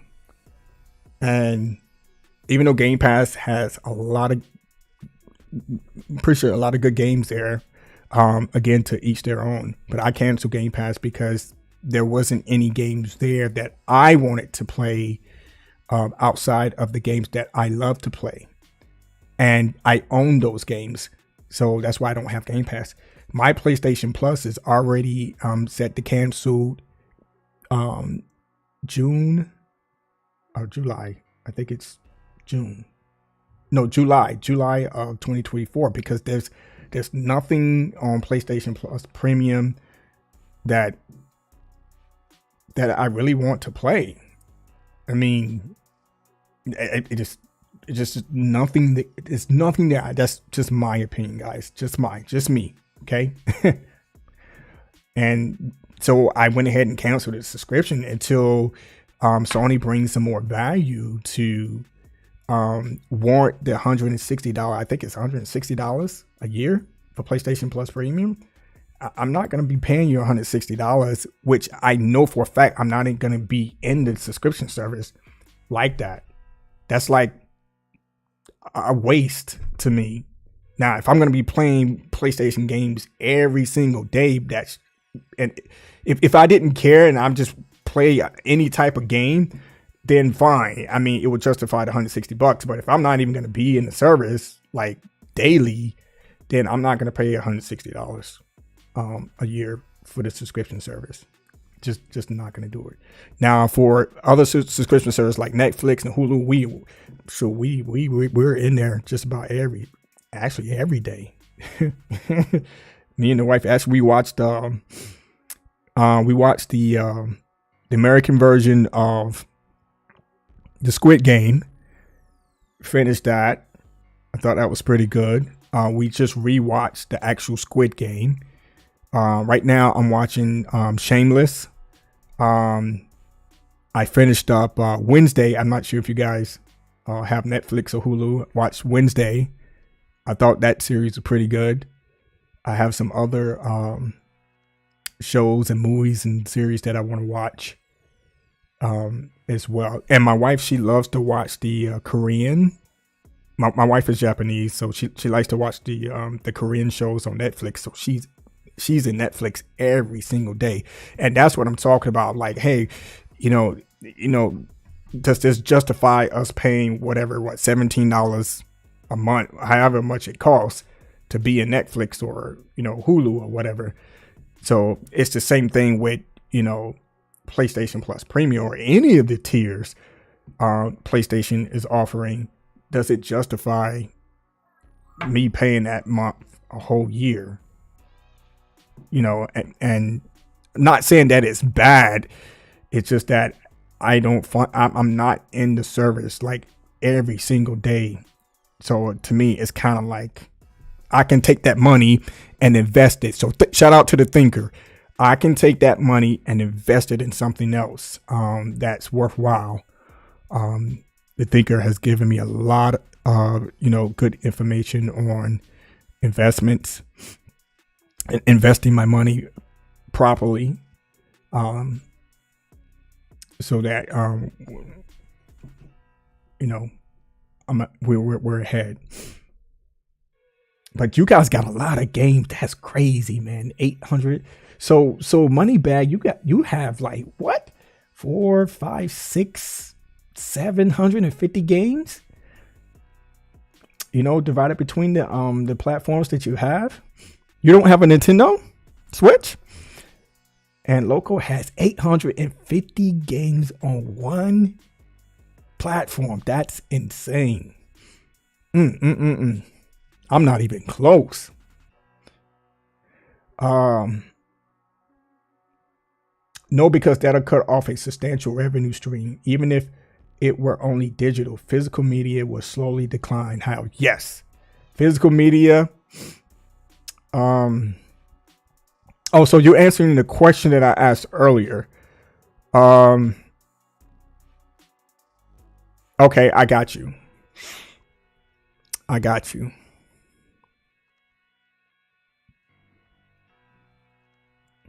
Loco, you have to understand game rentals been going on since NES and Genesis days. So it's nothing new and doesn't stop you from buying a game.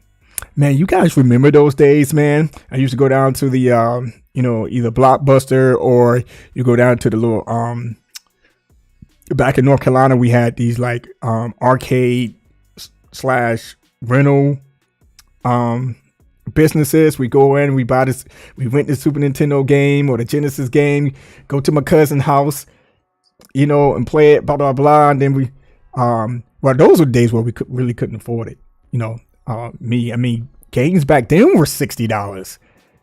Super Nintendo games were $60, $70 or $80, depending on what the game was. Same thing with the Genesis. Those games were expensive back then. Man, that's crazy. Now to think about it, that games being built today cost millions of dollars to build, and they're $70. I'm not complaining about that. I'm like, man, do you guys remember back when we was buying Super Nintendo games? They were freaking $60 to $70. Expensive. There was some that were close to $100, depending on what the game was. I'm like, to each their own. This is a different generation. So, and especially when you had the generations that are not familiar with that time frame, they're like, dude, I'm like, you guys and girls have no idea. And back then, man, those were the times, man. I'm telling you. And Moneybag, you're right. Back in the day, renting games. And I have to say, to you guys, when I had Game Pass, that did, some of the games that I did play, did influence my purchase decision. Because again, I want to have my games. Period. I want to purchase my game because, and to be able to play those games offline. Well, if the game is available to be played offline, I can sit back and play those games. I don't have to rely on a subscription service because anything can happen, right? Anything can happen where it gets to a point where I can't afford the subscription service anymore. And I have 850 games within that, or I have 1,000 games within that subscription service that I, played and blah, blah, blah, blah. And then all of a sudden I can't afford it anymore. So now I'm stuck. Like, it's just me. Oh, okay. I got you, Loco. Moneybag. Hopefully you understand what he said. That I said that game trials is not a new thing. I think that's what he said. Glizzy Gobbler Conference, like I said. He says, I love the thinker. Truly, he a good dude. Love his insights and thoughts. Man.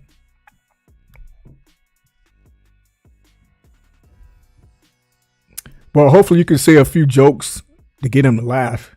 Sometimes I try to get the thinker to laugh, man, because he sometimes his mood is flatline. He's like this. He's I don't know if it's a New York thing, but sometimes it scares me a little bit, so I have to find a way to say a few jokes to get him to laugh. If you can get him to laugh, man, let's go. He says, I like Moneybag 97 too. I love you all. Man, nothing but love here. Nothing but respect here, man. Period. And then he got the Teletubbies. That's the Teletubbies there, the thinker, the Teletubbies. Okay. Even if you don't game like me, I respect your choice. Cause yeah, local, I know you game. I know you game, dude. Some people like Coca-Cola, other Pepsi. In the end, we all get fat. True. Facts. Loco took out a second mortgage for his. He said he took out a second mortgage for his video game collection. Dude, 850 games? Man, I'm not even close. I don't even think I have 100 games. I don't, guys. And let me share with you guys some of the games I like to play. I'm more of a horror, RPG,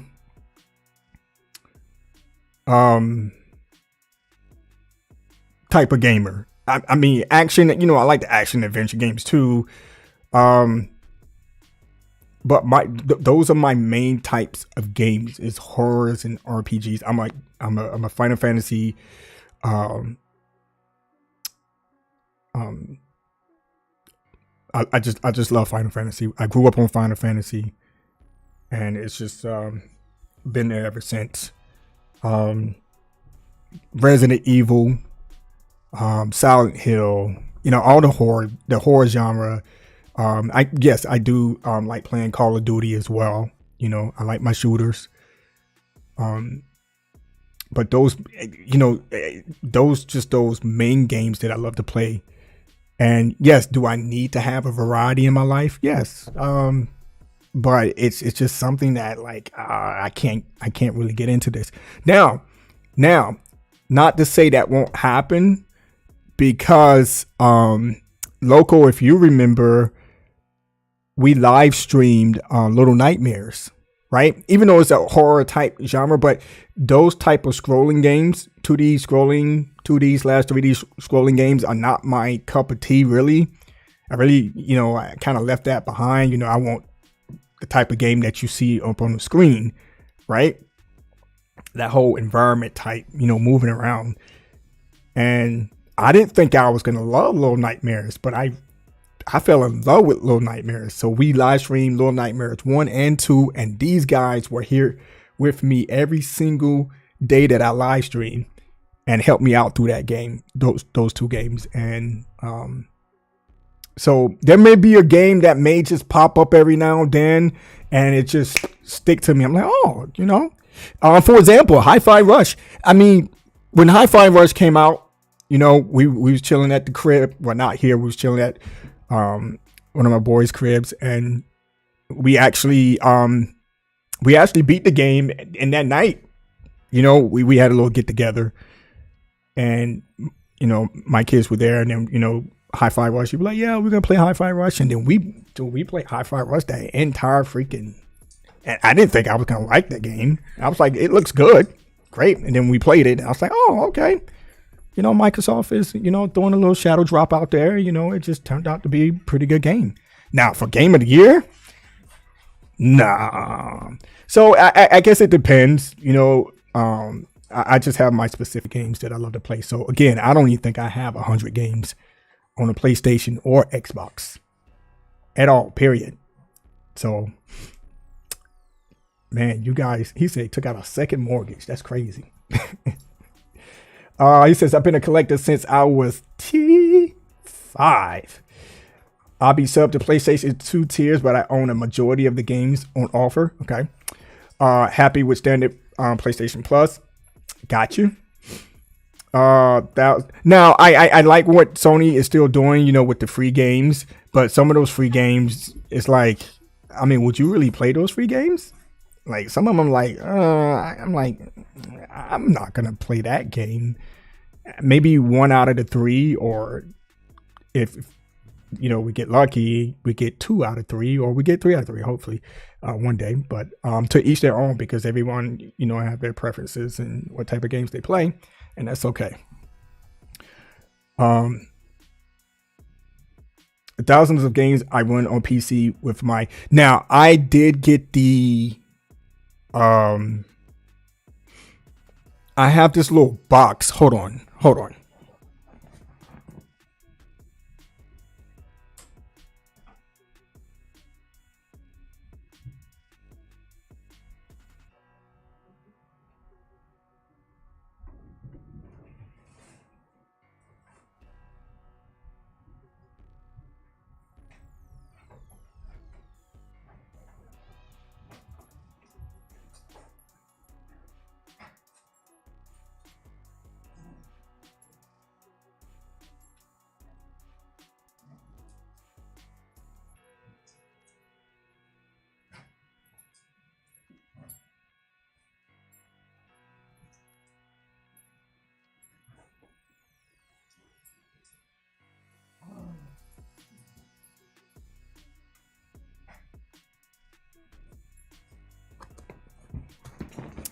I don't know where it is. My wife had packed it away somewhere, but I have this Chinese knockoff little game box, and it has like it has thousands of retro games on it.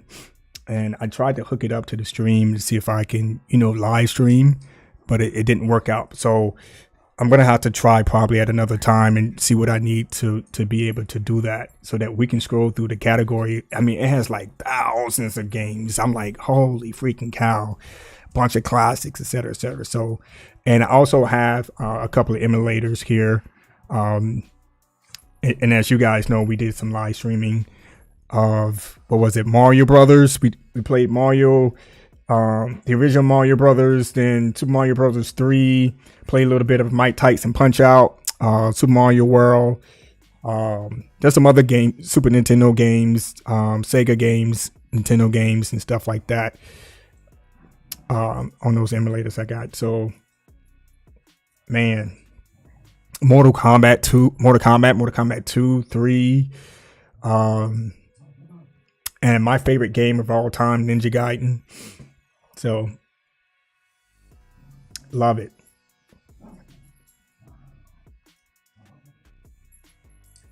We are gamers and we have fun. I've been gaming since the 80s. Oh, 80s, man. Some money bag. I'm an 80s baby too, babe. Pause. I still have had NES, Super NES, N64, Game Boy, Neo Geo. Woo! Neo Geo, huh? Hold on.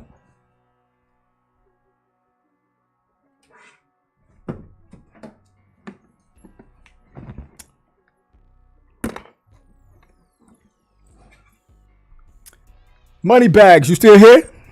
Let me know if you're still here.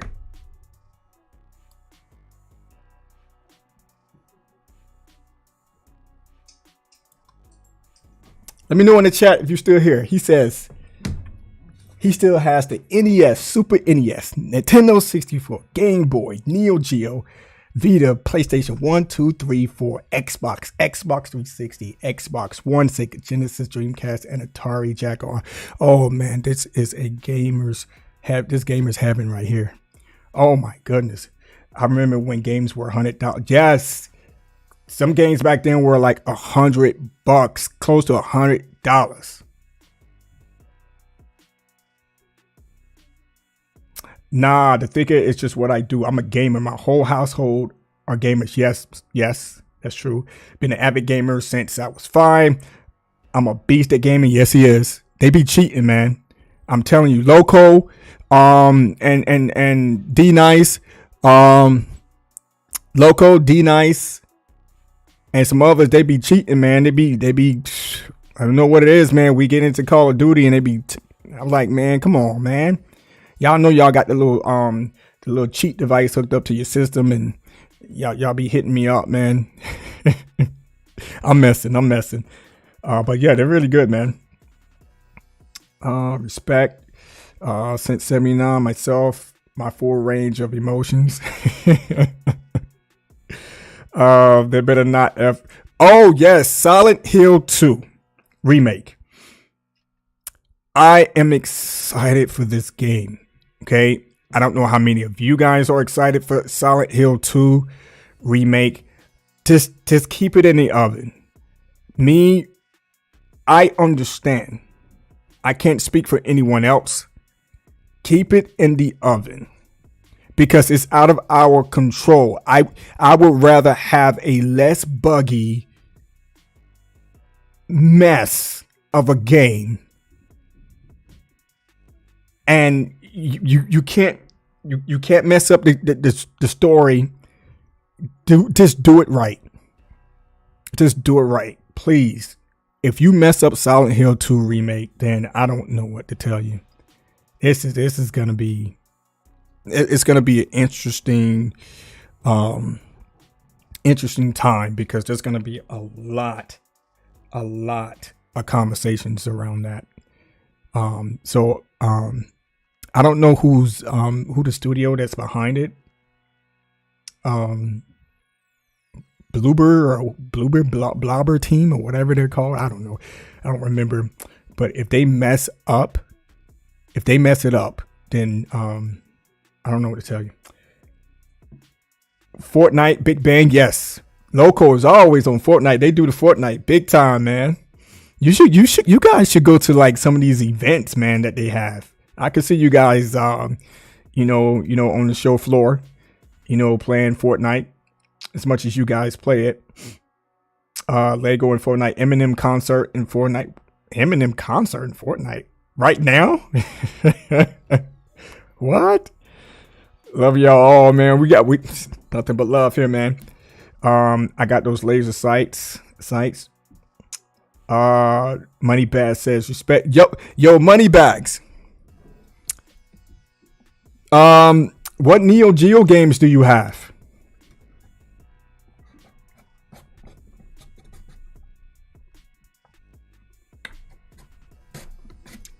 I'm glad you're still in the chat, man.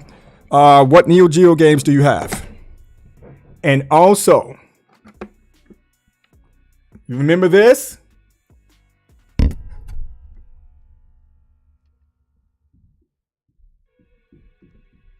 Let me know if you know about this. This is that controversial King of the Fighters 2000 Neo Geo Freak. What's it called? Yeah, Neo Geo Freak version.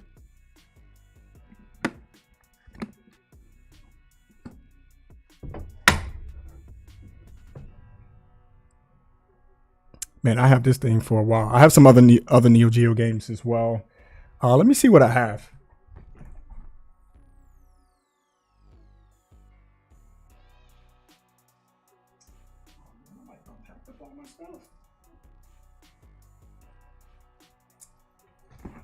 Seems like my wife done packed up all my stuff, man. That's crazy.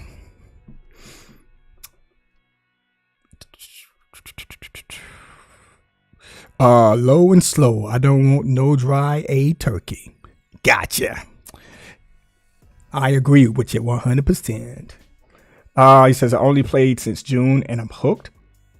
Oh yeah, that's right. You did say that that you started because it was the first time that I've joined. And dude, I still haven't gotten back into Fortnite again. Like I said at the beginning of the stream, it's been I've just been hanging out, working on myself, for the past few weeks, man. And I really haven't really been playing any games, not many at all. Again, I jumped on like Monopoly. I played Uno. What else did I play?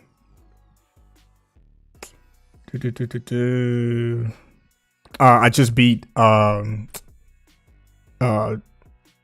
Shredder's Revenge. I played and beat that, but not really anything. I really haven't been playing. Just working on myself and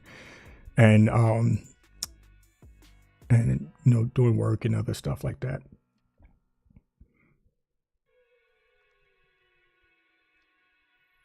Yes, right now, Big Bang event. Okay.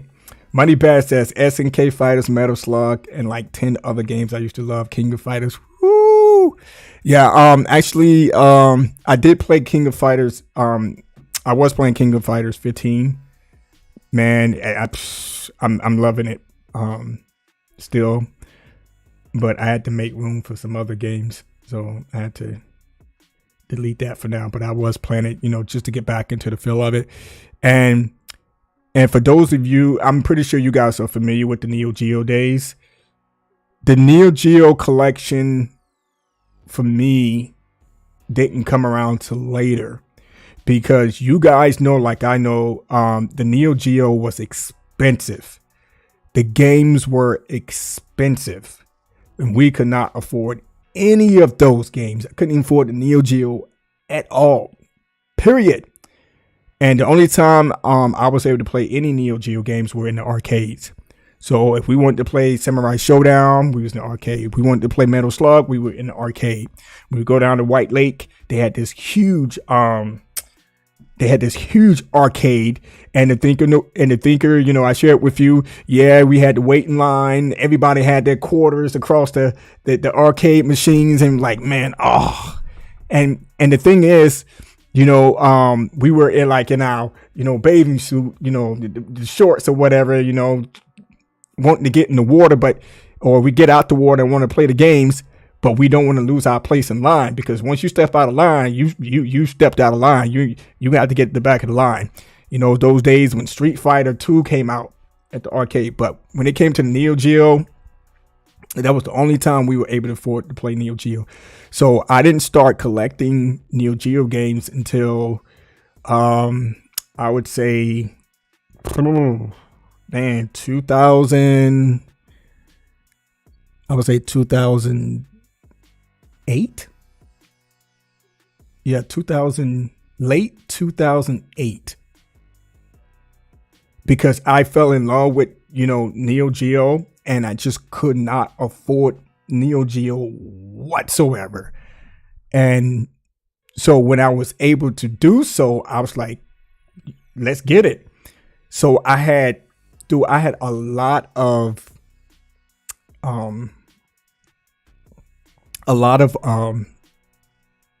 high-end rare Neo Geo games.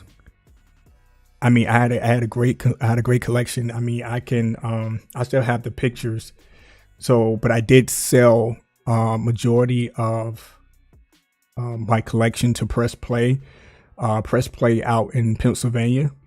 One of the owners had reached out to me, and I had one of the games up on eBay. I didn't like selling on eBay, man, because it's just crazy and madness, and then they get a percentage, and I'm like, man, I'm not doing this. So what the manager of Press Play out in Pennsylvania reached out, and he was like, hey man, do you have any other games? So I sent him pictures of the games that I did have, and then gave him a dollar amount that I would love to sell these games for. And then he was like, yeah, come on up. So me and the wifey, I don't think my daughter was born at the time. I think it was just me, my wife, and my son at the time. He was little. We jumped in the car, went up to PA, Pennsylvania, and went to Press Play. And then, we sat down, we talked. And now, there was one game, and Moneybags, I know you know this game, Kizuna Encounter. I had the game. Now, this game I had for a very long time. I bought it at a yard sale. I had no clue. Well, I didn't know if the game was that rare at all. But when I got the game, there was no way for me to authenticate the game. I didn't want to open the game. I didn't want to do anything. Everything looked legit, because there were I don't know if you remember the Neo Geo website. They had a Neo Geo website. I forgot what it was called. And then they had pictures of the actual game. I think the guy's name was Sean, because I brought some games from Sean from that Neo Geo website that he had up. I brought several games from him, and he had the pictures of Kizuna Encounter, and I reached out. I think I reached out to him, and so I didn't know if it was fake or if it was real. So, but when I took the game up, I just gave the game to him for free, because I was like, I don't know if this game is real or not. So I don't know if the owner of Press Play actually had the game authenticated to see if it was real. I didn't want to open it. I didn't want to break it. It looked legit to me. I didn't really see any flaws or, in the actual, the inserts or anything like that. It looks legit. I think one of the guys on the Neo Geo website saw the pictures as well, and he was like, well, it looks legit to me. Because I'm big in like video game collections and stuff like that. I mean, dude, I had freaking stadium events for the Nintendo. I had the freaking pad and the freaking game. but I didn't have the box or the manual for stadium events. So I was looking all across the internet trying to, see if anybody had the manual by itself and the actual box by itself. I was actually able to find the box, but I wasn't able to find the manual. So I sold that to him as well. I don't know if you know the game, the Sega Mega Drive Tetris.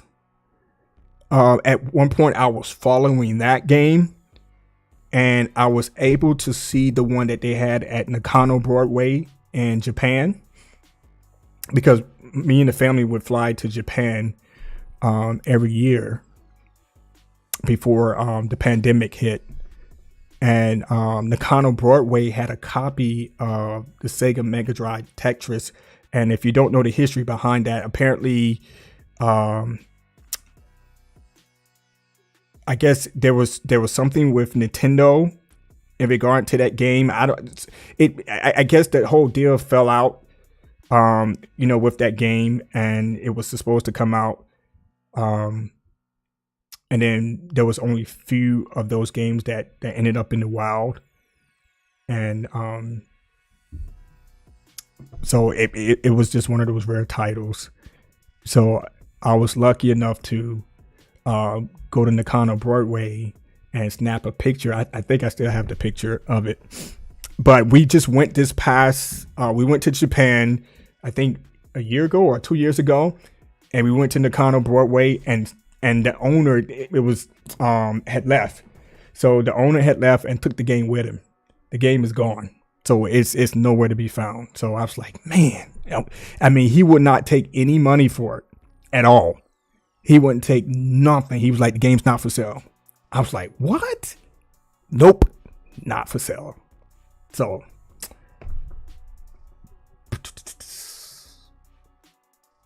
he says, I have all the Neo Geo, but digital.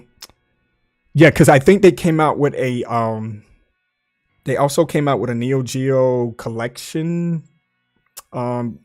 game where they had like a bunch of games all in one game or something like that. What JK refused to show you is an original Super Mario Brothers still. Man, I wish, dude, if I had a original Super Mario Brothers still in the plastic, isn't there one out on? There's one out right now. I think a news article came out. There's a certain Super Mario Brothers original still in the plastic that went for like hundreds of thousands of dollars. There was a specific one. Did you send that to me, The Thinker? Someone sent it to me. I don't know who did. Oh, thank you, man. I appreciate the $10. Thank you. That'll definitely go into the catering, for your you and Loco's marriage. You know what I'm saying? We'll get some rice and peas and stuff like that. That $10 would go a long way. Thank you. I love it, man. Appreciate the donation. But yeah, there is a Super Mario Brothers that went for hundreds of thousands of dollars or something like that. I really don't remember, but I wish I still do it if I still had one. And I think there was something out on Super Mario Brothers 3 as well. Someone had had the original print or something like that still in the plastic, and it was going for like hundreds of dollars, man. I was like, this is insane. And then also at the same time, you can get your games graded and stuff like that. I still have to. I'm definitely going to keep this one. I think I paid around, how much did I pay for this? I think I paid around $7,000 for this. For this one here. And I don't know, Moneybags, if you remember Dion Dacus, the whole controversy around this King of the Fighter 2000 English version, apparently. But shout out to Dion though. I don't know if he still exists or not, if he still lives in Vegas. But all the dealings that I had with Dion, I never had any issues with him at all. I only brought like a few games from him, and he did try to sell me some other stuff. He was trying to get rid of a lot of his stuff. I was like, nah, because I didn't know him like that. I mean, we talked before. We even talked on the phone, and I was like, he was like, why don't you come out here, to Vegas? I'm like, nah, I ain't not going out to Vegas, man. There's no point in me going out there. But yeah, with all the controversy around with, Deion Dykers, hearing other Neo Geo fanatic stories and their dealings with him and his partner or whatever. Yes, that is sad. If he did do those things and, change up inserts and stuff like that and ripped off and robbed people. I don't know, that's, their story around that. But,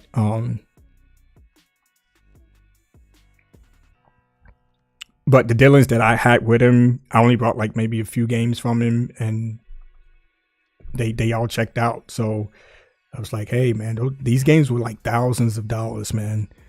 Like insane, crazy. Like if you go to eBay right now, and if look at the Neo Geo games that they're like the Metal Slugs, man. Sometimes I'd be like scratching my hand, like, oh my goodness, man, I want those Metal Slugs. But nowadays, you don't even know if these games are real or not. So you have to be very, very careful, especially purchasing them from eBay. So it's like, I just stopped with eBay altogether, but I'm like, nah, I'm not doing it anymore. So, my man said, I miss the arcade days, man. The arcades are still around though. But those arcade days, because I'm an 80s baby too. I was born in 81. And man, the arcade, oh my goodness, man. Going to the arcades was just the thing to do. It was the thing to do, man. When Mortal Kombat came out, man, we was in the arcades. Mortal Kombat 2. Oh man, Superman, RoboCop. The Neo Geo games too, Samurai Showdown, Samurai Showdown 2. What else, man? You got your classics like Galaga, Pac-Man, what else? Street Fighter 2. There was this one Street Fighter game. I don't know if you guys remember. You had these two characters. One was red, one was blue. But it wasn't like Street Fighter like Ken and Ryu. It was a different type of Street Fighter game. They had that, man. Oh man, and you had your pinball games. I mean, the arcades was where it was, man. Where it was, and there were some things that I know that I've done. I sold some cookies and snacks and stuff like that in school just to get some quarters, because on the weekends, I would go up to the arcade, or I would rent like a Super Nintendo game or go to my cousin's house to play, because at the time we didn't have the Super Nintendo. We had Nintendo, but we didn't have the Genesis or Super Nintendo at the time. So I would rent like, Mortal Kombat or Street Fighter and go spend the weekend with my cousin, and we would just sit and play it. Sometimes I would just be up all night playing it while they sleep, like just playing it, trying to get good at it, learn all the finishing moves and stuff like that. So those were the times, man. I miss the arcades too, man. I really do. Local says 3 million on for the Eminem event. Jeez, 3 million people? Wow. And this is within Fortnite? How do they implement a concert within Fortnite? Wow. The Thinker says $2 million copy sold in 2021. What $2 million copy? A Mario Brothers? In the plastic? Wow. Moneybag says, yes, I do. Yes, sir, man. Neo Geo. Wish I still had the gold. Oh, dude, dude, dude. That was one of the games I wanted so bad. I had the gray version of the Nintendo World Championships. I had that game. I mean that. Yes, I had that game. Um, I wish I would have kept it though. I wish I would had kept it because the value of that went up so much. I was like, you have got to be kidding me. Because apparently because I brought the gray version from for somebody I knew. Trust me, I checked it out and everything, looked at the pictures and make sure it was, I trusted him anyway. He was someone that was close to me because he, I think I paid him like maybe, I think it was like $45 to $5,000 for it at the time. But I wish I would have kept it, man, because I got rid of it. Around the same amount that I paid for it because at the time I needed it. But that gold Zelda, but there was already a gold Zelda cartridge, but there was a specific, or maybe I'm thinking of the Nintendo World Championship gold cartridge. I think that's what I'm thinking of. Yeah, that's the one that I'm thinking of.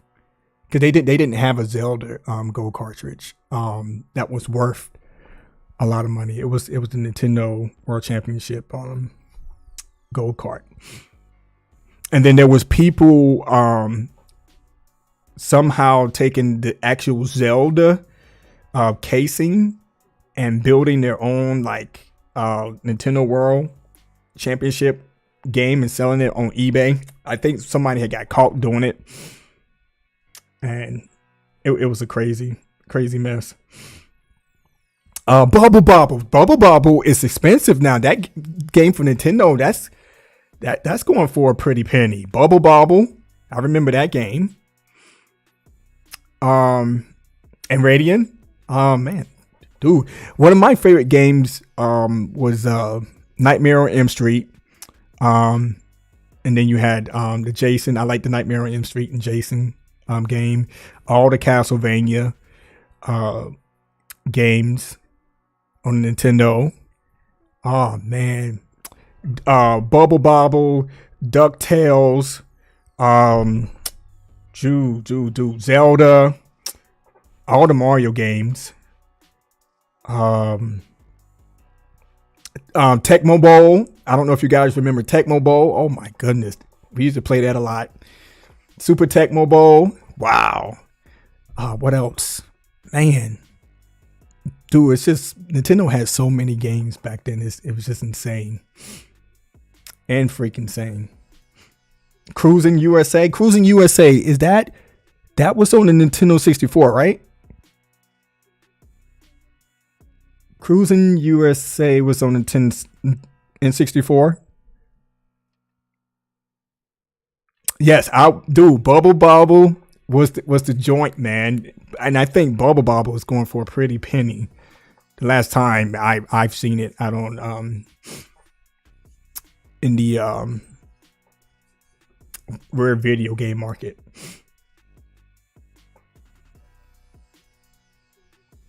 Man, you guys, man, that's what I'm talking about, man.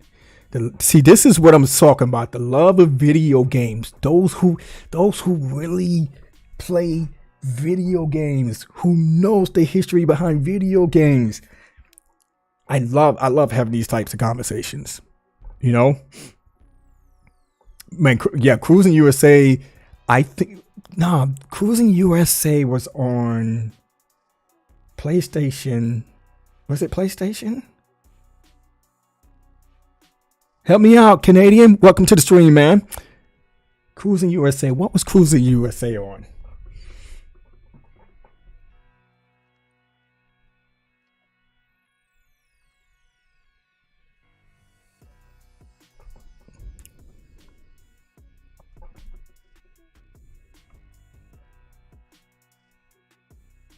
I appreciate you guys joining me on this live stream though. For today, please hit the like button for your boy. You know.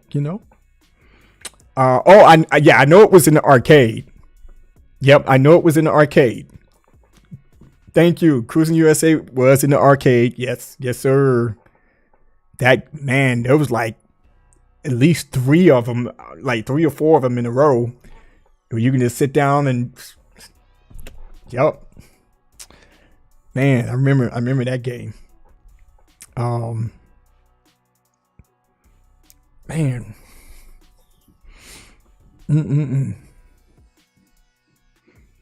What else? What else is going on? Anything else we need to talk about? So,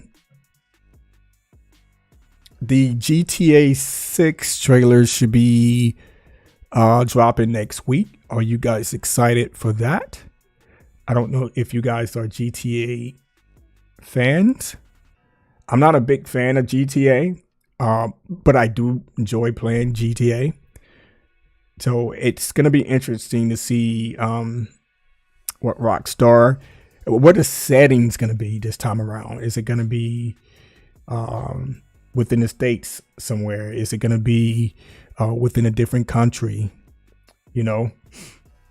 Looking at the actual snapshot they put out on Twitter, you see the palm trees. So I'm thinking California again, or it could be down in Florida. I don't know, but I don't know if you guys are excited for GTA 6, but I'm looking forward to seeing what they got. It's been a long time. Very long time. And we will be live streaming the Game Awards. It's going to be interesting to see what get game of the year. I think I'm going to shoot for Spider-Man 2. Getting game of the year.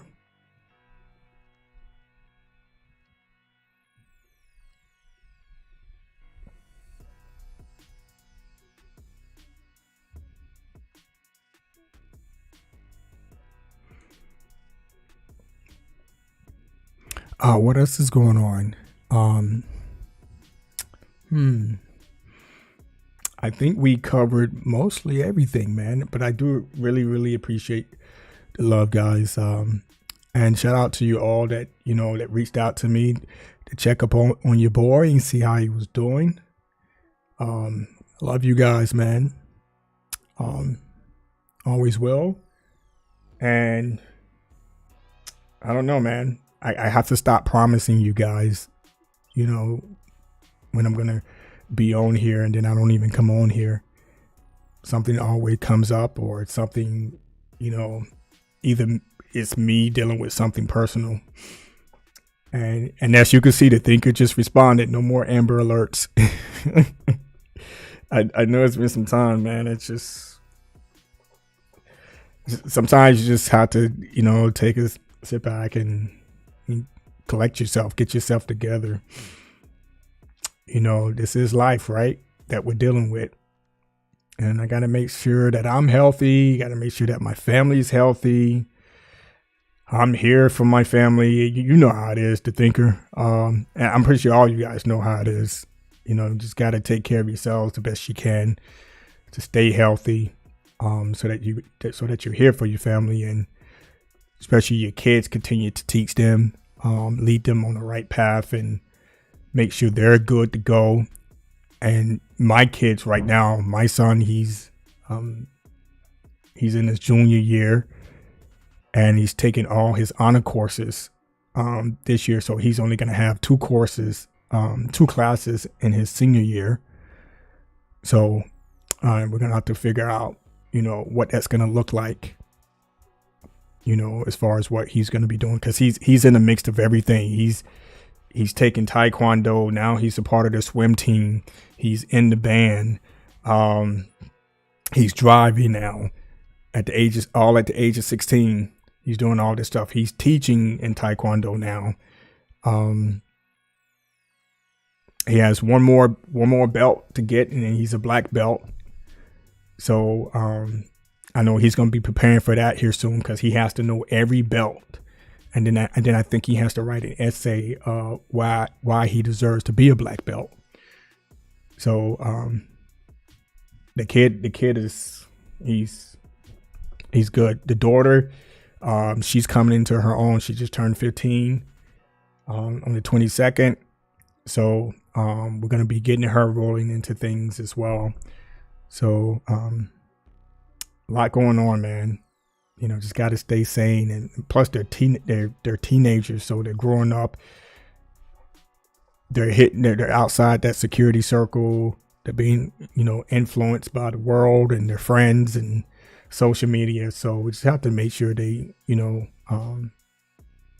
I invest my time, and my wife, you know, invests her time as well to make sure that they're good to go, and hopefully they continue to do the right thing, you know, moving forward. You know, we can only do the best we can as parents, you know. And I know some of you guys like Loco, you have kids. The Thinker, you are a new father. You know, your kids are small, so you're gonna get that opportunity once the teenage years hit, you know. And but you're from New York, so you should be good. I'm pretty sure your kids are gonna be like straight and narrow. But take care of yourselves, though, man. Take care of yourselves so that you can be able to be there to take care of your family and others. You know, it's crazy out there in the world, man. It's just crazy.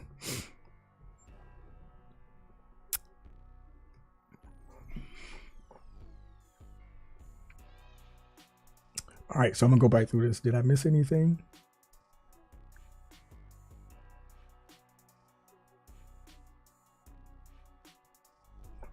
He says no more Amber Alerts. All right, guys. Thank you again for joining your boy. Again, I do apologize for the absence, but those were my reasonings behind it. But you know, if I do get the missing again, that they could continue to put out, you know, milk cartons and alerts and stuff like that. Post up posters on light poles and you know, venues, and I appreciate the love, man. But I'm alive and well, and again, I'll be here when the GTA 6 trailer drop. I'll be here with the Game Awards drop. I'm gonna pick up RoboCop, and what else? If Avatar comes out this year, if it comes out next week, I gotta take a look. But if it comes out next week, we'll do a live stream for Avatar. I'm going to pick that up. But other than that, guys and gals, thank you. Love you guys. Take care of yourself. Enjoy the rest of your weekend. And I will see you in the next stream that we have. And deuces, man. Hit the like button for me on the way out. And hopefully I got to get back into some live gameplay as well on the stream here. So shout out to all you guys. Take care of yourselves and peace.